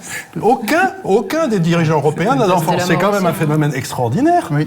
Quand vous y pensez, vous devriez y réfléchir. Ça veut dire que l'héritage de mai 68, c'est la stérilité. Puisqu'on n'a pas transmis ce qu'on a fait. Mais pourquoi 68 serait responsable de tout ce qui a suivi ensuite? Parce que mai 68 a annoncé la société de l'horizontalité. Il y avait il y avait énormément de mouvements, je suis d'accord, de gauche, d'extrême gauche, les gauchistes, les situationnistes, les maoïstes, etc. Mais moi, je pense qu'on a deux il y avait Occident aussi. Hein. Oui. Il y avait Occident. Ça n'a pas été dissous. Ils ont commencé. Voilà. On les a préservés, ces salopards. On faisait des pavés sur les flics comme les autres. Hein. On a deux, et c'est Patrick Buisson qui explique pas mal d'ailleurs ça, on a deux tendances qui les réunissent. Ce sont pour la majeure partie des mouvements libertaires, et ce sont des mouvements qui contestent l'autorité. Et ce qui explique justement bien Patrick Buisson, c'est qu'on arrivait avec mai 68, mais mai 68 au fond n'a fait que... C'est un déclencheur, mais les causes sont beaucoup plus anciennes, beaucoup plus profondes. On est passé d'une société... au moins dit de la verticalité, une société de l'horizontalité. On est passé d'une société de la transmission à une société de la communication. Et c'est pour ça d'ailleurs qu'on s'éloigne de plus en plus du sacré. Parce que ce qui tend vers le sacré, c'est la verticalité. C'est pas l'horizontalité. Donc ça, je trouve que c'est vraiment quelque chose qui imprègne mai 68. Ensuite, il y a autre chose, et je crois que c'était toi, Nicolas, qui en parlait, c'est que il y a quelque chose qui est quand même assez amusant, quoi. C'est que tous ces gens qui ont fait mai 68, enfin tous ces gens, pardon, on retient Cohn-Bendit, mais on l'a retenu, ça a été le plus médiatique, mais je veux dire, il n'y a pas que lui, c'était le grand meneur, enfin c'était pas vraiment, enfin moi j'ai lu plein de fois que c'était un des meneurs. Il y avait Sauvageau, c'était pas le meneur, c'était le type qu'on voit sur la table à la Sorbonne ou dans l'amphi Richelieu et qui s'adresse à tout le monde. Il est photogénique, il a un nom rigolo. Bien sûr, et c'est lui qui s'en est le mieux tiré, et je trouve que c'est intéressant sur l'évolution, c'est-à-dire que c'était un libertaire qui est arrivé progressivement à et c'est pour ça que je suis plus proche de votre ami Gaspard Koenig, que vous là-dessus, c'est-à-dire qu'ils sont devenus entièrement des libéraux et des libertaires. Cohn-Bendit, quand il attaque au Parlement européen tous ces anti-libéraux, je veux dire, quand il attaque Orban, qui sont les conservateurs et les non-libéraux, il va, je dirais, lui, vraiment au bout de la logique. Parce que mai 68 a fait en sorte que maintenant, les libertaires, je veux dire, c'est une frange très... Enfin, sur l'échiquier politique, maintenant, c'est vraiment uniquement que l'extrême gauche qui sont des ultra-libertaires. Maintenant, c'est devenu dans l'air du temps, parce qu'on est dans une société horizontale où on a progressivement détruit on est en train de détruire tous les codes d'autorité, d'accord ? Tous les codes qui faisaient qu'on avait un respect de la verticalité. L'art, regardez l'émergence justement de cet art contemporain où qui es-tu pour juger après tout, où on vend des œuvres complètement idiotes qui sont d'ailleurs, ça qui est intéressant, je discutais avec un spécialiste du marché de l'art hier justement, et qui m'expliquait en fait il y a de moins en moins de normes objectives pour les gens de l'extérieur pour juger la beauté d'une art. En fait, tout se fait à l'intérieur du marché de l'art entre spécialistes. Et c'est d'ailleurs un milieu où vous verrez bien que les artistes, on retrouve toujours des liens familiaux entre eux. Et ils montent progressivement, en fait, comme ça. C'est une bulle spéculative, hein. Oui, bien sûr, c'est une bulle spéculative, mais il y a un avantage fiscal sur votre ISF, vous pouvez faire déduire vos œuvres d'art. Donc, à la fin, quand même, il y a un pendant économique qui sert. C'est la seule façon dont vous pouvez faire disparaître aussi 2 millions d'euros rapidement. Si vous deviez les faire disparaître rapidement, je ne sais pas, imaginez que vous soyez candidat et que vous ayez 2 millions d'euros à faire disparaître rapidement, la seule chose que vous pouvez faire pour le faire disparaître, c'est acheter l'œuvre d'art. C'est ce qu'a fait Fabius, mais Fabius n'a pas fait 68. Hein. Non, je ne pensais pas à Fabius. Je pensais pas à Fabius. La personne qui avait 2 millions d'euros à faire disparaître sur son compte, je pensais à quelqu'un d'autre. Non, pour les œuvres d'art, c'est Fabius qui a... Ouais, je vois bien, malheureusement. Ah oui. Alors, mais attendez, juste un truc, c'est là-dessus que j'aurais vraiment aimé qu'on ait ce débat, c'est que pour moi, ce sont vraiment des libéraux qui sont allés jusqu'au... Enfin, des libertaires qui sont allés jusqu'au bout et qui sont devenus libéraux. Maintenant, ce qu'on attendrait, c'est que de l'autre côté, les libéraux conservateurs abandonnent cette contradiction ontologique et qui fait que le marché, par nature, est une structure révolutionnaire et elle ne peut pas cohabiter. Libéral et conservateur, c'est évident. Et c'est pas. On est ou l'un ou l'autre. J'entends beaucoup de critiques qui moquent les penseurs, les gens qui aujourd'hui, comme Michéa, Buisson, qui avancent ça, mais en réalité, c'est très vieux. Si quelqu'un qui, Dieu merci, n'est pas de gauche, s'appelle Charles Maurras, il en parle dès 1938. Écoutez, alors déjà, j'ai évidemment de la sympathie, mais une sympathie très distanciée pour mai 68. Vous savez, mon père, Michel. Le gars, il avait une croix de Lorraine. Non, attends. Le Michel Gardère, croix de Lorraine, à la fac de médecine, etc. Torturé presque à mort par les Katangais dans les caves de la Sorbonne. Un truc de fou. Procès, condamné, etc. Mon père arborait une croix de Lorraine en mai 68 et a été séquestré et torturé pour ça. Bon, à la limite, je m'en fous. Ce que je veux juste te dire, c'est... Moi, j'aurais pas fait mai 68 parce que je suis beaucoup trop élitiste et individualiste pour ça et ça n'empêche pas. Gonflé. Ça les situe aussi. Il y avait que ça. Gonflé. Sur ça, la récupération. On disait Macron commémoré. Mais quelle pornographie spectacliste, quoi. Tout le monde a cité Debord. enfin ceux qui l'ont lu en tout cas, tout le monde a cité Debord, mort, la tête dans un sac plastique prise unique. C'est une sublime ironie de l'histoire, c'est comme ça, la mort, le suicide de Debord dont vous parliez, Gonzala. Prise unique. Et Karl Zéro appelait sa société de production la société du spectacle. C'est à se tuer. Je veux dire que voilà, évidemment qu'il ne faut pas commémorer mai 68, parce que l'État, et Charles Gave quelque part l'a dit, l'État, ça reste immuablement le Léviathan, ça reste l'hydre potentiellement totalitaire, ça reste l'adversaire, comme on écrit dans votre bouquin là, pour Curé. Là. C'est ça, l'État est l'ennemi quoi qu'il arrive. De toute façon, on en a besoin pour réguler, pour être cette violence légitime, pour être celui qui fait que les contrats peuvent être passés. Mais au fond, l'État reste l'ennemi par structure. Donc, évidemment qu'il ne faut pas commémorer mai 68, ça n'a aucun sens. Parce que mai 68, on a parlé des Mao, des Stahl, ils étaient à la remorque, ils étaient à la queue. Ça reste profondément un mouvement libertaire. Et ce qui me choque toujours, et ça c'est de l'ethno-nombrilisme, c'est penser qu'au fond mai 68 aurait changé la face du monde, le mai 68 français. Rêvez-vous les gars, ce mouvement en 68 a eu lieu à peu près partout dans le monde, et l'évolution qui a eu lieu dans les sociétés occidentales, au fond, on l'aurait eu sans cet événement particulièrement... Et ça, c'est... Alors là, vous me surprenez, moi je pensais que... Il y a Prague et Budapest, non, mais ça n'a rien à voir. Je veux dire, le suicide de Yann Palak, ça n'a rien à voir avec Cohn-Bendit. Non, mais ce que je veux juste te dire, c'est que calmons-nous. Et les histoires de coucherie à Nanterre qui résumeraient le mouvement, c'est inepte. C'est comme dire qu'il y a eu la Révolution française parce que l'hiver 89 a été rude. Ou dire qu'il y a eu la Révolution bolchevique parce que Kerensky était peu habile. Soyons sérieux, il y a quand même d'autres choses et d'autres mouvements. Sinon, s'il y avait juste les coucheries à Nanterre, ça n'aurait pas lieu aux États-Unis, en Italie, en Allemagne, en Espagne, partout dans le monde. Et là, ici, personne ne dit ça. Non, mais arrêtons avec ce réductionnisme inepte. Si, ça a quand même été dit que c'était un petit peu une problématique de coucherie sur le campus de Nanterre. C'est comme ça que ça a c'est ce qu'une partie de la droite. Non, c'est Daoud qui l'a dit. Et juste, par rapport à mai 68 ouvrant un monde nouveau, mai 68 n'est qu'un épiphénomène. Rien d'autre. Ça s'inscrit dans un mouvement beaucoup plus large. Et par ailleurs parfaitement légitime. Donc, une toute petite remarque. Il y a un grand économiste français que j'adorais, qui était de gauche d'ailleurs, qui s'appelait Sauvy, qui était un type tout à fait remarquable. De tiers-monde. L'inventeur du concept de tiers-monde. Il n'a pas inventé que ça, il a inventé je ne sais pas combien de trucs. Et en 1958, il a publié un bouquin pour expliquer qu'il y aurait une révolution pour des raisons démographiques dans les universités françaises en 1968. Parce qu'il y avait plein d'enfants qui allaient arriver, il n'y allait pas avoir de place dans les universités, et donc ils allaient se mettre sur la gueule. Et donc, on n'a pas besoin de faire des théories compliquées, psychologiques ou mathématiques ou n'importe quoi, pour dire la raison pour laquelle il y a eu 68, c'est qu'il y avait trop d'étudiants par mètre carré dans les universités. Point barre. Ouais, on peut être dialectique et avoir une multiplicité de facteurs. La différence, c'est que vous savoir trier la le bon grain différence de entre livret dans un Sauvy mouvement. et le dialectique, comme vous le dites, c'est que Sauvy l'a annoncé et que vous l'expliquez après sans avoir rien vu. Vous voyez ce que je veux dire? C'est qu'il y a quand même une différence extraordinaire entre le type qui est capable d'annoncer le futur parce qu'il a compris les tendances et celui qui explique ensuite le futur en vous disant c'était complètement inévitable, donc ça s'est passé. Et aujourd'hui, si je peux me permettre, on est en train d'enfiler des perles sur un truc que pas un d'entre vous a vécu, et moi j'ai vécu. Et ça n'avait rien à voir à ce que vous dites. C'est simplement, il y avait trop d'étudiants dans l'université, point barre. Je n'ai pas vécu non plus. À ce compte-là, on est catholique, on n'est pas contemporain du Christ, donc n'en parlons plus. Hein. Avec ce type de raisonnement, fascisme du regard. On ne parle plus de Napoléon, on ne parle plus de Louis XIV. Je suis royaliste, je n'ai pas connu Louis XIV, je suis désolé.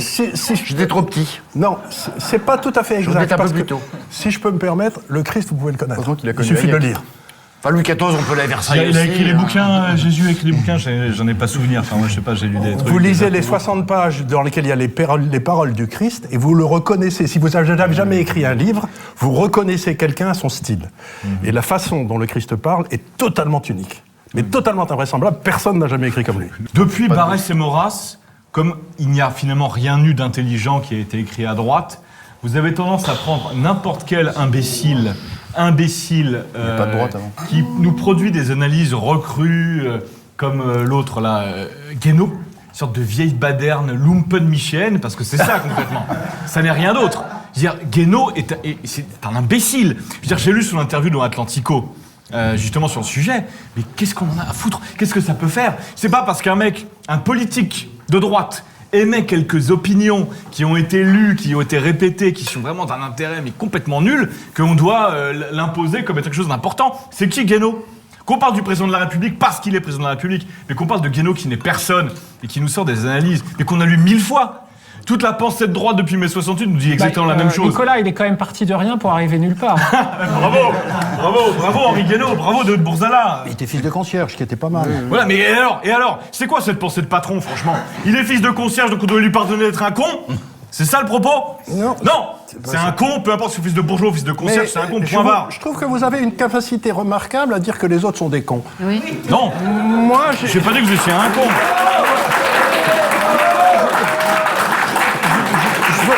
Je veux pas dire du mal des gens, Thérèse, mais quand on débat de façon socratique, il est de bon ton de ne pas commencer à dire à de l'autre qu'il est con.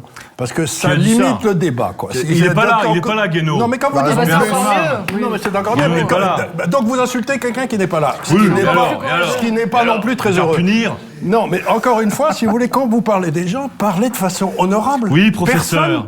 Oui, maître. Mais personne ne vous force à être grossier ni à dire des saloperies. L'hypostasure du prix Nobel. Oui. Je le ferai la prochaine fois. Alors, Après cette parenthèse cynique absolue, où effectivement on réduit le débat à traiter les autres de cons, ce qui me paraît quand même assez limité. Ce qui est important, je crois, dans la question... Excusez-moi, Charles, je fais une incidente. Quand le président Sarkozy, président de la République, a évoqué mai 68, on peut considérer que c'était Henri Guénaud qui était derrière Nicolas Sarkozy.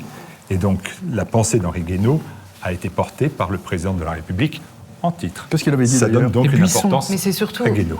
Qu'est-ce qu'il avait dit, le président de la République? Parce que je Il faut liquider 68. Il fallait liquider 68 dans les termes qui sont ceux Il fallait que tourner la Henri page Guénaud de 68. Voilà. C'était la C'est première surtout fois que qu'un quand- président de la quand République Henri- intervenait Elle là-dessus. tournera toute seule, hein. Ils vont tous crever, c'est pas grave. Mais Henri c'est Guénaud surtout n'est que quand pas- Henri Guénaud dit ça, il représente beaucoup de gens, il représente une partie du débat et que, peu importe d'où ils viennent et ce qu'il a été dans le monde politique, ça mérite d'être entendu et pas balayé de la main avec un cynisme qui est...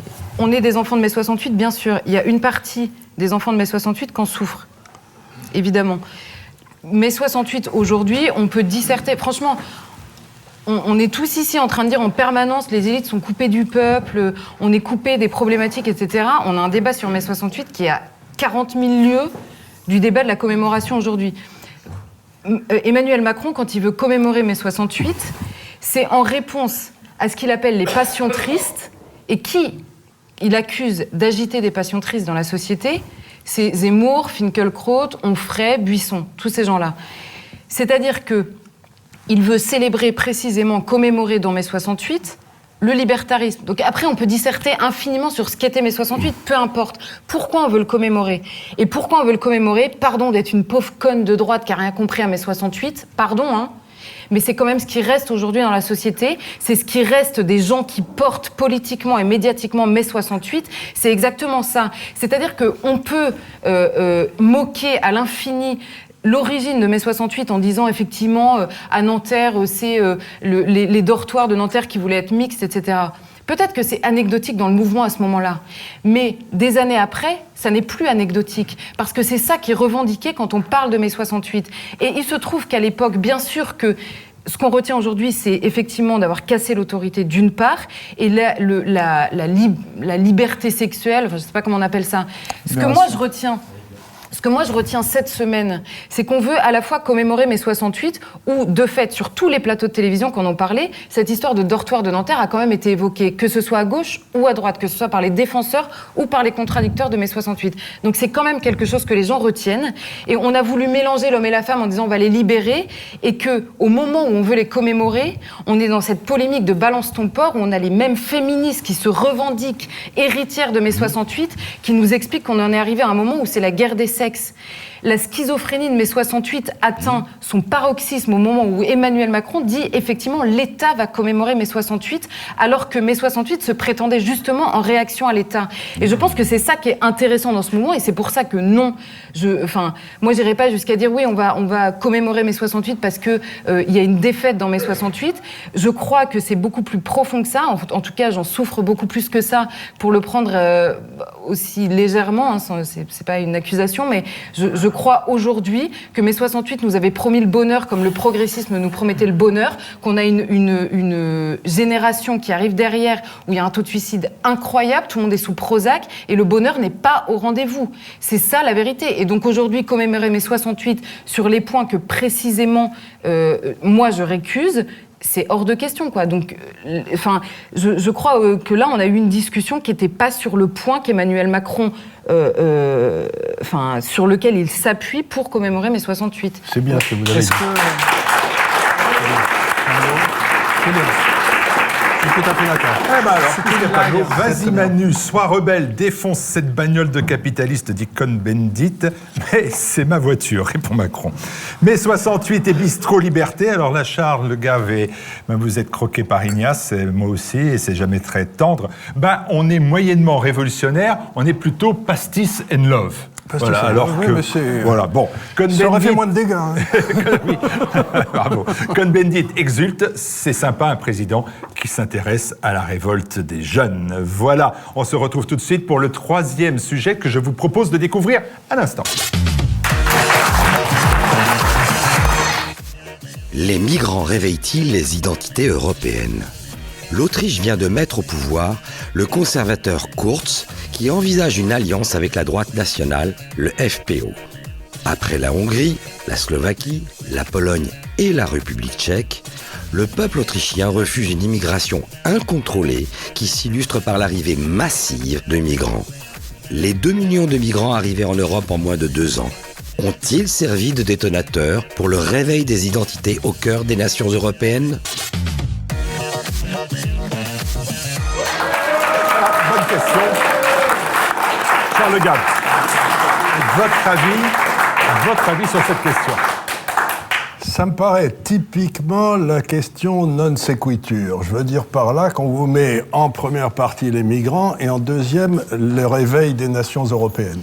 Le réveil des nations européennes ne se passe pas à cause des migrants, il se passe parce qu'il y a eu un coup d'État qui s'est passé en Europe à la fin des années 80, au début des années 90, pour tuer les nations européennes et la remplacer par une grande nation européenne. C'était le rêve de Jean Monnet, vous savez. Ça s'est fait de façon non démocratique. Ces gens-là ont pris le pouvoir et ils sont en train de nous imposer quelque chose dont personne ne veut. Personne ne veut d'une Europe non, où personne ne peut élire les gars et personne ne peut les virer. Ce qui se passe, c'est que vous avez le réveil des nations européennes, et c'est pas trop tôt, et ça se passe pour la première fois dans quel coin du monde? Vous pouvez regarder le groupe de Visegrad, c'est exactement l'Autriche-Hongrie. On est en train d'assister à la renaissance de l'Autriche-Hongrie, et l'Autriche-Hongrie, elle avait 2 rôles dans l'histoire qui étaient extraordinairement importants, qu'elle a remplis avec beaucoup d'honneur jusqu'à ce que la diplomatie française la détruise en 1919. Le premier, c'était d'empêcher la fusion, l'alliance entre la Prusse et la Russie, ce qu'ils ont fait avec beaucoup de talent pendant 3 ou 4 siècles. Et le deuxième, c'était d'empêcher que les Turcs nous envahissent. Vous remplacez Turcs par immigrés, et ils sont en train de faire le même boulot à nouveau. Donc, quelque part, ce que j'essaie de dire, c'est que nous avons le réveil des nations, qui est arrivé en Grande-Bretagne avec le Brexit, parce qu'on était en train de nous imposer un système dont personne ne veut. Les Français avaient voté contre la Constitution européenne, et ils l'ont eu quand même à cause de M. Sarkozy. C'est pas un réveil des nations, c'est simplement le fait que la nation est une réalité et que l'Europe est une chimère. Messieurs, madame, mademoiselle, monsieur, Nicolas. Oui, effectivement, si on peut dire, l'histoire des migrants, c'est l'étincelle qui met le feu aux poudres. Mais le feu couvait des voies depuis longtemps. Parce qu'effectivement, ce que Charles Gave a très bien souligné, effectivement, les pays du Visegrad et de ce qu'était l'Empire austro-hongrois, c'est pas par hasard que tout ça se fait là-bas. Mais ce sont aussi des pays qui sortent tout juste d'une longue tutelle soviétique. Où ils avaient perdu leur souveraineté. Et donc ils n'ont pas envie de la reperdre à nouveau. Et en quelque sorte, ils passent d'une tutelle à l'autre. Ça en fait déjà, ça fait... Une c'est beaucoup, mais 2 là. Et pour un rêve millénariste. Voilà. Et là, c'est vraiment trop. Ce qui rappelle aussi des souvenirs et qui leur sont assez cuisants. Non, mais après, est-ce que tout ça passe par une alliance entre une droite conservatrice et une droite qui serait un peu plus ébouriffée ou un peu plus radicale? Ça peut se passer là-bas, effectivement, mais c'est pas parce que ça se passe là-bas, ça va se passer. Mais je voudrais ajouter quelque chose. On a un vrai problème, c'est que dans tous nos pays, la droite a trahi la nation et la gauche a trahi le peuple. Oui, ça c'est bien leur problème. Oui, et ce qu'on voit, c'est renaître une droite qui, au moins, ne trahit pas la nation dans ces pays-là. Et le vrai problème que se pose la France, c'est que la personne qui était censée représenter la droite, qui voulait pas... Elle a été très, très mauvaise, elle n'a rien compris. Donc ce que j'essaie de dire, si vous voulez, c'est que ces mouvements de droite qui représentent la nation, il ne faut pas s'imaginer, ça arrive partout. C'est en Angleterre, le Parti conservateur, le vrai. C'est dans tous ces pays-là. Vous voyez que pour la première fois en Allemagne, les partis au pouvoir ont perdu du terrain sur leur droite. La CSU, pour la première fois de son histoire, s'est fait doubler 2 fois sur la droite. C'est quand même extraordinaire. Faut pas se tromper. Il se passe un truc extraordinaire à droite. Les peuples sont en train d'imposer aux politiques la redescendance des partis de droite. Et ben ça, c'est une nouvelle. Mais juste pour finir, en plus, les droites ne sont pas les mêmes selon les pays et puis selon le. En général, elles aiment le pays. Oui, mais selon l'acceptation du terme qu'on a faite, philosophiquement. peut éventuellement. L'Argentine, pas tellement. Mais ça n'a jamais été des pays, ça. Il ne faut pas oublier aussi une chose, c'est que après, effectivement, cette libérée de la tutelle soviétique, tous ces peuples, on parlait du Bessourki à l'instant, mais eux ont eu la réplique sismique. Effectivement, en Hongrie, en Autriche, voir arriver le mariage homosexuel, voir arriver cette conquête incessante de nouveaux droits qu'on va repousser toujours plus loin, effectivement, ça ne cadrait pas déjà avec la morale communiste de l'époque, pas avec celle d'avant de l'Empire austro-hongrois, mais encore moins avec ce peuple et avec ce que ce peuple est devenu. Donc là, effectivement, je pense que la vague migratoire, qui est plus visible parce que visible à l'œil nu, là, effectivement, c'est ce qui a déclenché quelque chose. Mais c'est vraiment une cause secondaire. Oui, alors comment vous expliquez la percée de l'AfD en Allemagne? Parce que, attendez, l'AfD est devenue, je crois, le 3e parti en Allemagne au Bundestag. Il y a 2 chambres, Bundestag, Bundesrat. Le Bundesrat est le plus important. Le plus important, ce qui est vraiment du pouvoir, c'était le Bundestag. Alors que l'Allemagne est le pays dont la santé économique dans les pays d'Europe va quand même le mieux. Et j'ai pas dit que c'était une question économique, j'ai dit que c'était une question d'honneur. Non, c'est une question. Les gens ne comprennent plus la notion d'honneur. C'est que la droite doit représenter la nation. Et les Allemands avaient honte d'eux-mêmes après la Deuxième Guerre mondiale, et ils avaient raison. Toujours. Et ils avaient raison, bien sûr, parce qu'ils ont tué des gens qu'ils n'ont pas dû tuer, et puis ils ont fait des tas de saloperies. Ils ont toujours honte, c'est ça ce que... Oui. Ils ont toujours honte, mais pas la génération actuelle. Les gars qui ont 40 ans, ils disent « J'ai rien à voir avec quand je suis le blic, je vote à droite ». Parce que les gars de 70 ans, ils continuent à avoir honte, mais les gars de 40 ans, ils sont plus honte. Alors Pierre Gentillet, nous part de votre point de vue à vous. Je pense très modestement que si maintenant on a une montée de ce qu'on appelle les droites populistes ou l'extrême-droite, comme vous voulez, en Europe centrale, en fait un peu partout en Europe en réalité, je veux dire, il faut regarder les événements récents. On a quand même eu un bouleversement migratoire. Alors évidemment, depuis 40-50 ans, on a des vagues migratoires qui arrivent, mais celle-ci qui arrive depuis 4-5 ans devant cette fameuse crise des réfugiés dont on ne voit plus le bout, dont 2% seulement d'ailleurs sont des Syriens, accessoirement, je crois même moins selon les statistiques d'État allemand. Qui est anxiogène en plus. Donc voilà, si vous voulez, je ne pense pas que ça arrive vraiment par hasard. Ensuite, les pays d'Europe centrale, et je veux revenir à votre sujet, vous parliez du FPO, qui a fait un gros score, et où comment s'appelle le leader, là j'oublie, celui qui a 31 ans, a été élu. Non, Kurz, mais c'est pas le leader du FPO. Non, le leader du parti de droite, celui qui a 31 ans. Kurz. Voilà, c'est ça. Ça, il est convenable, celui-là. Oui, c'est celui qui est à droite qui est pas convenable. Ce que je veux dire, c'est qu'il ne faut pas avoir une pour les gens normaux. Je ne pense pas qu'il faut y avoir une nouveauté, en tout cas pour le cas de l'Autriche. L'Autriche, la droite classique au pouvoir, a déjà dirigé avec le FPE, et de même, c'est le rapport à la droite et à la gauche n'a rien à voir avec le nôtre. Ils ont dirigé avec la gauche, donc c'est pas possible de transposer ça là-dessus. Ensuite, la tendance lourde que je vois depuis plus d'une dizaine d'années, et en particulier ces dernières années, c'est que, qu'on le veuille ou non, il y a un mouvement populiste de droite, hostile au changement migratoire, au changement culturel, qui est en train d'arriver et qui va de toute façon prendre le pouvoir, qui a pris le pouvoir en Europe de l'Est, c'est sûr. Vous prenez la Pologne, vous prenez la République tchèque, là c'est arrivé avec le fameux Trump tchèque, vous prenez la Hongrie, où en plus la Hongrie, la gauche, ça doit peser peut-être 15-20%, parce que vous enlevez, vous prenez le Jobbik et vous prenez le parti au pouvoir de droite d'Orban, il reste plus grand-chose. Donc nous, je veux dire, l'Europe occidentale, c'est vrai que ce qui est intéressant, je vais vous dire, je pose ça en question limite pour la suite, c'est comment ça se fait qu'en France, dans les pays occidentaux, France, Espagne, Royaume-Uni c'est un système particulier, comment ça se fait que la droite populiste ne perce pas autant? C'est ça en fait la question c'est une question que je vous pose. C'est parce on n'a pas eu le bonheur d'être occupé par les forces russes. C'est fou ce que ça les a guéris d'un certain nombre d'idées stupides que la gauche a portées en Europe pendant je ne sais combien de temps. Philippe Randa. Je voudrais Je voudrais juste rappeler quelques faits. Les pays membres du groupe de Visegrad étaient au pouvoir avant l'invasion migratoire d'il y a 2 ans. Depuis l'invasion migratoire d'il y a 2 ans, dans aucun pays, il n'y a eu un changement, un bouleversement politique. Il y a eu une montée des populismes, oui, en Allemagne avec l'AfD, c'est clair, mais c'est la chancelière qui a ouvert ses frontières à 1 million de migrants, puis à 600 000, parce que l'année suivante, il y a eu 600 000 migrants encore, qui a gagné les élections. Elle a des problèmes pour sa majorité peut-être, mais elle est toujours chancelière. Elle n'a pas été balayée par la vague migratoire. En France, on sait ce qui s'est passé à l'élection présidentielle. Le parti le plus en avant contre l'immigration, Marine Le Pen, est arrivée au second tour. Elle n'a pas fait davantage. Elle n'a pas fait campagne sur l'immigration. Aussi curieux que ça paraisse, elle n'a pas fait campagne sur l'immigration. Et elle n'a pas fait campagne. Oui, elle n'a pas fait campagne sur l'immigration. Elle a fait une campagne sur des tas de trucs sans intérêt, mais l'immigration, elle n'en a pas parlé. C'est quand même invraisemblable. Donc cette invasion migratoire à laquelle on assiste depuis 2 ans n'a absolument pas bouleversé les donnes politiques en Europe. En Italie, c'est la Ligue du Nord n'a absolument pas fait un carton aux élections. Ça a changé quoi ? Ce qui a changé, c'est l'impuissance de l'Union européenne, où les peuples, effectivement, commencent maintenant, les nations, à se dire, mais finalement, l'Europe, il y a beaucoup de contraintes et il n'y a pas beaucoup d'avantages.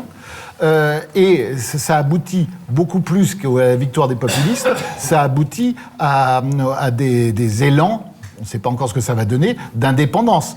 La Catalogne, bien évidemment en Espagne, mais aussi le vote le week-end dernier de la Lombardie et de la Vénétie, qui à 95 et 98% ont voté pour davantage d'autonomie. Davantage d'autonomie, c'est quand même un grand pas en avant vers l'indépendance. Voilà les effets secondaires de l'invasion migratoire. Mais politiquement, ça n'a strictement rien changé. Dans tous les pays de l'Europe de l'Ouest, où il y avait des élections, ce sont les mêmes de droite, partis de droite, qui ont tous toujours trahi leurs électeurs sur ce plan de l'immigration. C'est la chancelière Merkel qui a ouvert ses frontières, c'est Nicolas Sarkozy qui a fait plus de naturalisation que François Hollande, on l'oublie, pour les gens qui adorent Nicolas Sarkozy et qui pensaient que c'était un espoir gâché. Oui, il y en a plus. C'est lui ça qui se fait rare. On ne sait pas encore ce que Macron va faire. Et qui a supprimé la double peine. Alors, est-ce que... Donc, dire que on assiste à un grand élan de droite qui va sauver l'Europe de l'invasion migratoire, j'ai quelques doutes. Personne n'a dit ça. J'ai quelques Alors, doutes. est-ce que je ne peux pas inverser, Charles Gave, la question en vous disant quand même qu'on a le sentiment que c'est la chute de la social-démocratie. En France, le Parti socialiste, la social-démocratie, c'est 6%, c'est 8% en Tchéquie, c'est en Autriche. La gauche s'est effondrée un peu partout, c'est vrai. Pendant 30 ans, a dirigé le pays et qui aujourd'hui est rétabli à 27%. C'est 20% la social-démocratie maintenant en Allemagne, ça n'a jamais été si bas. Donc, plutôt que de dire que les droits de progrès etc. Est-ce qu'on peut au moins acter que 2017, c'est la chute de la social-démocratie ? La gauche s'écroule absolument partout. Le Parti démocrate, tout le monde ne parle que de Trump et de Mme Clinton. Ils ont perdu 1500 élus locaux, nationaux, aux dernières élections. Donc partout, vous avez ces gens qui, dans le fond, ont comme objectif de vivre sans travailler en prenant l'argent qu'ils bossent pour le donner à d'autres qui ne bossent pas. C'est l'idée de la social-démocratie, si vous voulez, c'est de faire de la répartition. Eh ben, on se retrouve dans une situation impossible, puisque ces gars-là ne peuvent plus, le budget est en déficit monstrueux, la dette est ingérable, et donc tout ce que ces gars-là font, ils le font avec beaucoup de talent, c'est qu'ils mettent des réglementations pour essayer de continuer à se faire bien voir par ceux qui bossent pas, quoi. Ils mettent des réglementations partout. Et en mettant des réglementations partout, ils freinent l'économie, ce qui fait que le déficit budgétaire augmente et tout.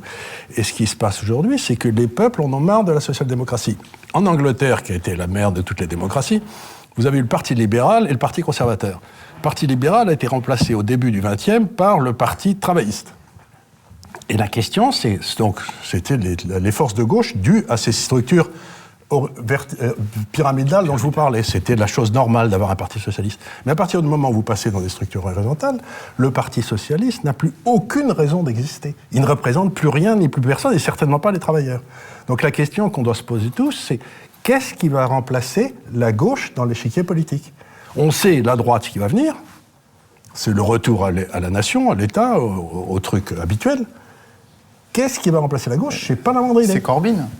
C'est tous les. Non, mais ce qui va Corbyn, remplacer la gauche aujourd'hui, c'est ça. C'est vous avez une gauche. On a une gauche qui s'est Corbyn, c'est de retourner à la gauche des années 1920. On a une gauche qui aujourd'hui arrive. C'est Mélenchon en France. Hein. Oui, c'est ça. C'est Syriza, mais ça va trahir. Mais c'est pas la question. C'est qu'est-ce qui arrive, c'est ça. Mais c'est du romantisme. En Espagne aussi. C'est du romantisme. Ça n'existe pas. Ça marchera pas une seconde et tout le monde le sait. Donc il faut un système qui soit viable. viable. Pas la question de ce qui marche ou qui marche, c'est ce qui va arriver. Je vais donner la parole à Daoud Bourzala, qui lui travaille beaucoup sur la notion des identités. Vous allez dans les provinces, vous allez en France, toujours à la rencontre de ces crispations identitaires, dirait la presse mainstream. Et même au-delà, récemment j'étais en Catalogne, mais une petite parenthèse, je voulais rappeler la palissade, c'est qu'on ne se construit identitairement que dans l'adversité, donc il faut forcément un ennemi, un autre. Et j'ai été frappé, je vous parlais de la Catalogne très vite, à Gérone, qui est une des villes les plus indépendantistes de Catalogne, vous avez des drapeaux catalanistes partout, et vous voyez sur le fronton de la mairie qui est de centre droit, Refugees Welcome. C'est-à-dire que l'ennemi pour eux, c'est pas le migrant ou le marocain, c'est le madrilène.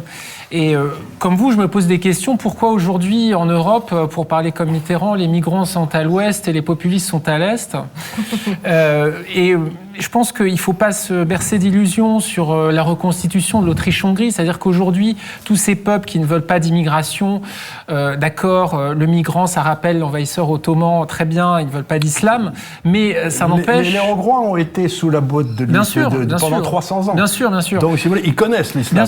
Ils savent ce que c'est. Ils n'ont pas tellement envie d'y retourner. Mais il n'empêche qu'il y a une réécriture du passé. Par exemple, la Hongrie était vassalisée par l'Autriche dans la période sous l'Empire austro-hongrois, et ils ont tendance à réécrire l'histoire en pensant on a perdu notre prestige national avec le traité de Trianon, on idéalise, etc. Et en ce moment, je suis en train de lire un livre passionnant sur El Andalus, et on voit bien qu'il y a des pays qui ont un problème avec l'identité nationale, ce qui n'est pas le cas en Europe de l'Est où il n'y a pas de surmoi anti-nazi qui inhibe.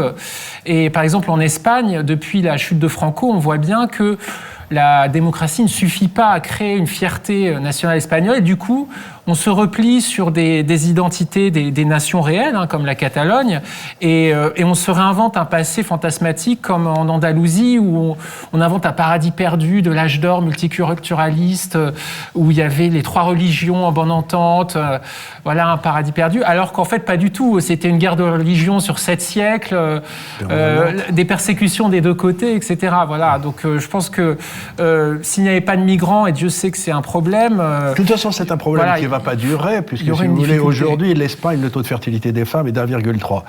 C'est-à-dire que, grosso modo, aujourd'hui, en Espagne, 100 grands-parents ont 42 petits-enfants.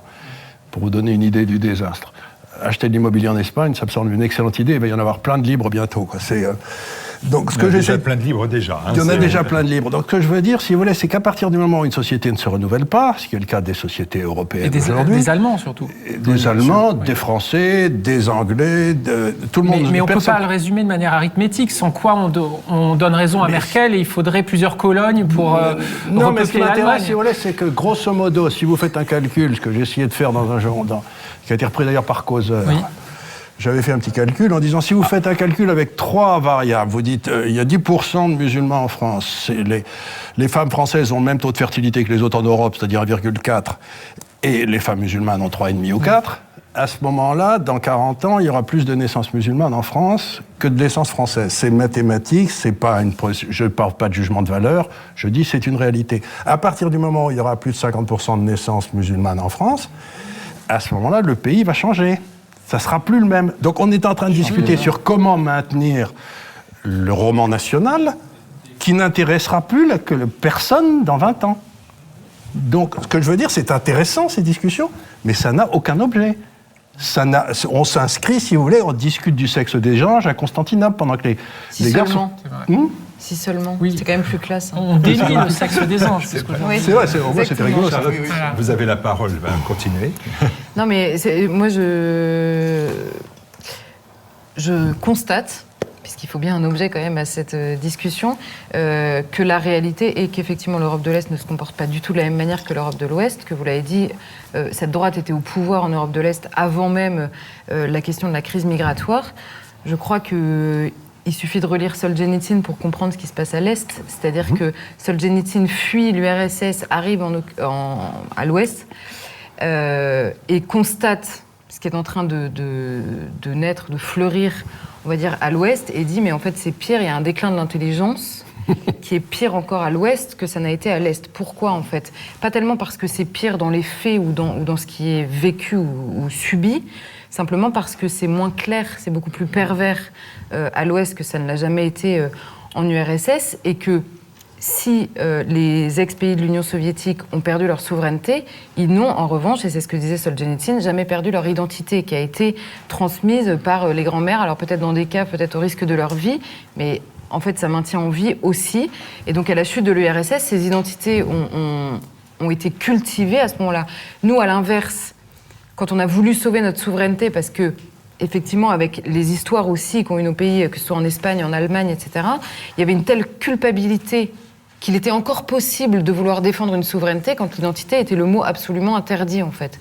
Donc on s'est précipité sur la souveraineté en perdant notre identité, et je crois que la différence, c'est qu'à l'Est, il y a une identité naturelle qui pousse effectivement à dire on ne veut pas, et on assume en fait de dire on n'est pas capable d'accueillir ça parce qu'on va perdre ce qu'on est, ou on va disparaître tout simplement, et qu'à l'Ouest c'est beaucoup plus timide, ça n'arrive pas à aboutir, et ça n'arrive même pas à être porté par les partis politiques qui sont censés les représenter eux-mêmes, parce qu'en fait on n'est pas dans la question d'une renaissance des identités chez nous, on est juste au niveau de l'instinct de survie, en fait. Donc, il y a quelque chose dans les peuples. Effectivement, les partis de droite montent parce qu'il y a un instinct de survie, mais il n'y a pas une renaissance des identités parce que plus personne ne sait ce qu'est cette identité. Et je crois que c'est l'énorme chantier qu'a la droite et que personne aujourd'hui n'est capable de porter. Et c'est l'énorme angoisse qu'il y a aujourd'hui en France, c'est que personne n'est capable de porter cette angoisse-là. Je ne saurais... Charlotte, vous avez un membre d'un fan club, là. Non, je ne saurais être plus d'accord. C'est tout à fait ça. La distinction identité est tout à fait remarquable. Ignace, si vous voulez m'apporter les dessins, n'hésitez pas. Comme ça nous fera un temps mort de moins. Voilà, ça va arriver. C'est arrivé. Merci Ignace, on va les découvrir ensemble. L'identité en France, on vient de la planète Mars. Bienvenue, vous êtes ici chez vous, dit Jupiter. On est de la même galaxie. Bon, voilà ça. Je les découvre en même temps que vous. Un grand remplacement en Europe, encore une lubie conspirationniste, dit Lord. Ça, voilà, Charles Gave. Allez, Charles Gave, on va terminer cette émission de Bistro Liberté par un petit exercice. Qu'avez-vous fait de vos 20 ans, dirait Charles Gave.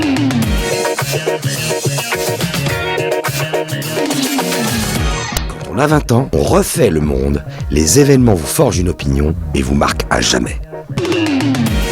Quand vous aviez 20 ans, Charles Gave, parmi les people, ce fut une véritable hécatombe. Avec le compositeur Francis Poulenc, l'artiste Georges Braque, mais aussi Édith Piaf, Jean Cocteau, sans oublier l'écrivain visionnaire Aldous Huxley. Ils ont marqué leur époque, mais ils sont malheureusement presque tous oubliés aujourd'hui. Tandis que le 15 juin, il y a un tout petit événement passé à l'époque inaperçu, mais dont les conséquences sont énormes à présent. Je veux parler de l'ouverture du premier hypermarché en France à Sainte-Geneviève-des-Bois, dans l'Essonne. C'était un carrefour. Autre événement, le 21 juin 1963, la flotte française de l'Atlantique se retirait du commandement intégré de l'OTAN. Par cet acte, le général de Gaulle cherchait moins à réformer l'Alliance qu'à redéployer la politique étrangère de la France en toute indépendance. Côté glamour, le Macron américain de l'époque, je fais allusion à John Fitzgerald Kennedy, se faisait assassiner dans sa berline décapotable par Lee Harvey Oswald. Cela s'est passé 5 mois après le fameux discours « Ich bin ein Berliner » prononcé devant une foule immense à Berlin. L'assassin sera lui-même tué 2 jours plus tard lors d'un transfert de prison, jetant ainsi le doute sur l'implication éventuelle de l'État dans le meurtre du président. Alors, le premier hypermarché en France, le retrait de l'OTAN ou Kennedy? Que pensiez-vous de tout cela quand vous aviez 20 ans? Et maintenant, avez-vous changé d'avis? Voilà pour l'année 63, vous aviez 20 ans, j'en avais 2, donc je me tourne vers vous pour me rappeler de ce qui s'est passé cette année-là. Plein d'événements, lequel reteneriez-vous? Dans ma vie ou dans ce qu'on a signé? Ce que signalé là? dans votre vie et dans ceux qui sont signalés, vous êtes Moi, ce qui m'a beaucoup intéressé à l'époque, c'est que je suis passé seconde série au tennis. Et ça m'amusait énormément. Parce que j'étais même pas là pour le voir. Et ça m'a permis d'aller faire des tournois de tennis à droite et à gauche en étant invité, en payant pas l'hôtel, jusqu'à ce que je sois battu. Ce qui était quand même un truc au poil, parce que j'avais un ami qui se mariait un jour le samedi, qui était à Castres. Et il y avait un grand tournoi de tennis et j'aurais dû être battu vers le mardi ou le mercredi. Mais comme il a été marié le samedi et que je voulais toujours être dans la chambre d'hôtel, je me suis battu comme un chien pour arriver jusqu'au samedi. Et le samedi, j'ai été battu par une première série, donc j'étais très content. Mais ce que je veux dire, si vous voulez, c'est quand vous avez 20 ans, le tennis, c'est quand même méchamment important, quoi. Très bien. Mais à part cela, il s'est passé quelques petites choses qu'on a vues ici ou là. Désolé, hein. Oui, Je sais pas qui est le grand maître du tennis à cette époque-là. Oui, qu'est-ce qui s'est passé? Qu'est-ce qui m'a marqué? L'assassinat de Kennedy, je ne connais personne de mon âge qui ne se souvienne pas de là où il était au moment de l'assassinat de Kennedy. Tout le monde se souvient. C'est exactement comme tout le monde se souvient du moment où vous avez appris le 11 septembre, les tours jumelles. Il y a des événements comme ça qui marquent... Armstrong sur la Lune, non? Oui, Armstrong sur la Lune. J'étais aux États-Unis à ce moment-là, oui. J'ai vu le truc en direct. C'était très intéressant. Donc vous avez quand même des éléments comme ça qui vous marquent. L'assassinat de Kennedy, je crois que c'était la fin de la politique heureuse. Vous savez comment il s'appelait? Eisenhower disait que les États-Unis devaient se méfier du complexe militaro-industriel qui risquait de prendre le pouvoir et de les amener dans des endroits où ils ne voulaient pas aller. Et quelque part, c'était le début de la hausse de l'arrivée du militaro-industriel aux États-Unis. Et je ne crois pas que les États-Unis étaient un pays très heureux depuis. Je crois pas. Pourtant, j'aime beaucoup les États-Unis. Je pensais que vous alliez me parler de Carrefour. L'arrivée des hypermarchés. Regardez ces hypermarchés qui s'effondrent un peu aujourd'hui. Mais les hypermarchés, ils sont remplacés par Amazon. Plus personne n'a besoin de Carrefour. Et ça, vous en félicitez? Je m'en fous. Je m'en fous. C'est pour l'emploi, pour... non, mais d'abord, si vous voulez, vous savez ce que disait un grand économiste qui s'appelait Schumpeter, il disait ce qui compte, c'est la création destructrice. Carrefour a détruit tous les centres-villes, tous les petits commerçants, etc. Carrefour est en train de se faire détruire par Amazon. Je ne vais pas pleurer parce qu'il y a un tyrannosaure qui en a bouffé un autre, quoi. Ça va pas ressusciter les centres-villes, non plus. Et l'OTAN? L'OTAN, c'est une question compliquée parce que, vous savez, dans un pays, il faut toujours une armée, disent les Finlandais. Ou bien vous avez l'armée du pays, ou bien vous avez l'armée du pays d'à côté. Et eux, ils avaient les Suédois d'un côté et les Russes de l'autre, donc ils savaient de quoi ils parlaient. Et donc, nous avons eu la paix en Europe, non pas à cause des juristes à Bruxelles, comme les Européens essaient de nous le faire croire, mais parce qu'il y avait l'armée américaine qui était là, qui nous empêchait de nous mettre sur la gueule pendant 50 ans. Donc, quelque part, si l'armée américaine décide de s'en aller dans les quelques années qui viennent, la question que je vais poser, c'est quelle sera l'armée qui sera en Europe? Vous en avez deux qui sont candidates, et qui le font savoir. La première, c'est l'armée russe, la deuxième, c'est l'armée turque. Laquelle vous préférez? Non, je pose la question parce que vous m'avez dit tout à l'heure... Non, mais tout à l'heure, vous m'avez dit quelque chose, vous m'avez dit, oh là là, l'armée française, il ne faut pas qu'elle vienne sous contrôle de l'armée allemande. Mais parce que ça ne vous choque pas qu'elle soit sous le contrôle de l'armée américaine. Enfin, c'est juste... Non, lui, il en était sorti. Lui, il en était sorti. Il avait justement, l'armée française était sous le contrôle, et il en est sorti. Mais je vous signale que Sarkozy l'a fait re-rentrer. Ça ne m'a pas échappé. Ça ne vous a pas échappé. Donc, si vous voulez, c'est pour ça que je dis que la dernière chose que notre ami président a à vendre, c'est la qualité de l'armée française, qui n'est pas mince. Qui n'est pas mince. C'est une des plus belles armées du monde. C'est une des plus belles armées du monde. Mais en aucun cas, ça ne peut être une armée européenne. Elle n'a pas la taille. Elle n'a pas la puissance. Elle n'a pas les ressources. Donc, grosso modo, il y a quelqu'un qui va, si les États-Unis s'en vont, qui va peser militairement sur nous. Et dites-moi qui ça sera. Je vous dirai ce qui va se passer. Pourquoi pas une armée européenne ? Justement, vous avec rigolez des Allemands. On va réouvrir un débat. Allez-y. On pourrait faire une armée franco-allemande. Je dis pas le contraire, mais avec quels enfants? Ça s'est déjà vu, mais c'est mauvaise réputation. Non, mais avec quels enfants vous me faites rigoler? Vous n'allez pas envoyer des buveurs de bière de 50 balais courir dans les montagnes. Ils ont 20 ans, les soldats. L'armée américaine, c'est pas fait avec des soldats américains, c'est fait avec des mercenaires. Alors, Qui ça? L'armée américaine est à 80% avec des mercenaires. Non, c'est pas exact. C'est l'armée des États-Unis, elle est complètement du Sud. L'armée américaine, c'est l'armée confédérée. C'est tous les gars du Sud, ils sont tous dans l'armée. Il n'y en a pas dans le Nord. Donc, si vous voulez, grosso modo, ça va du Texas à l'Alabama. Ils sont tous dans l'armée. C'est pas ceux qui sont partis en Irak, en tout cas. Non, mais société militaire privée, ça pèse plus. Ça pèse toujours, mais c'est sur l'effectif. Ça fait même pas 2%. Quand l'armée américaine, ce sont des soldats américains. Point barre. Vous avez remarqué qu'on est capable de faire un débat sur n'importe quel sujet. Et là, on est reparti. Mais voilà, il est temps qu'on se quitte parce qu'on doit se retrouver dans 15 jours. Merci à Charles Gave. Merci énormément de vous être plié à cet exercice. Nous étions ravis de vous recevoir et de vous écouter. Pas suffisamment, vont dire les téléspectateurs. Il faut laisser plus de temps de parole. Eh bien, faites-moi la grâce de penser que vous reviendrez sur TV Liberté dans d'autres émissions. Quand on m'invite, je viens d'habitude. Eh bien alors, c'est acté. On vous retrouvera sur TV Liberté. Merci. Merci aux sociétaires. Nicolas, Philippe, Daoud, Charlotte et Pierre. Merci bien évidemment à notre public adoré de donateurs. Vous le savez, je le répéterai jamais assez. S'il n'y a pas de dons, il n'y a plus de TV Liberté. Donc s'il n'y avait pas le public derrière moi, eh bien il n'y aurait pas les sociétaires et votre serviteur en train de vous parler. Donc c'est évident que pour qu'il y ait TV Liberté, il faut que vous donniez. C'est le gage de notre indépendance et de notre vraie liberté de pouvoir dire ce que nous souhaitons et ce que nous voulons. Merci aux techniciens qui, sans eux, eh bien, il n'y aurait pas d'émission du tout. Merci au producteur Arnaud Soyer. Merci au réalisateur Benjamin Nicolas et à tous ceux qui l'ont aidé à la réalisation de cette émission qui était la 69e. C'est pour ça que nous étions un peu tourneboulés. Merci, à très bientôt.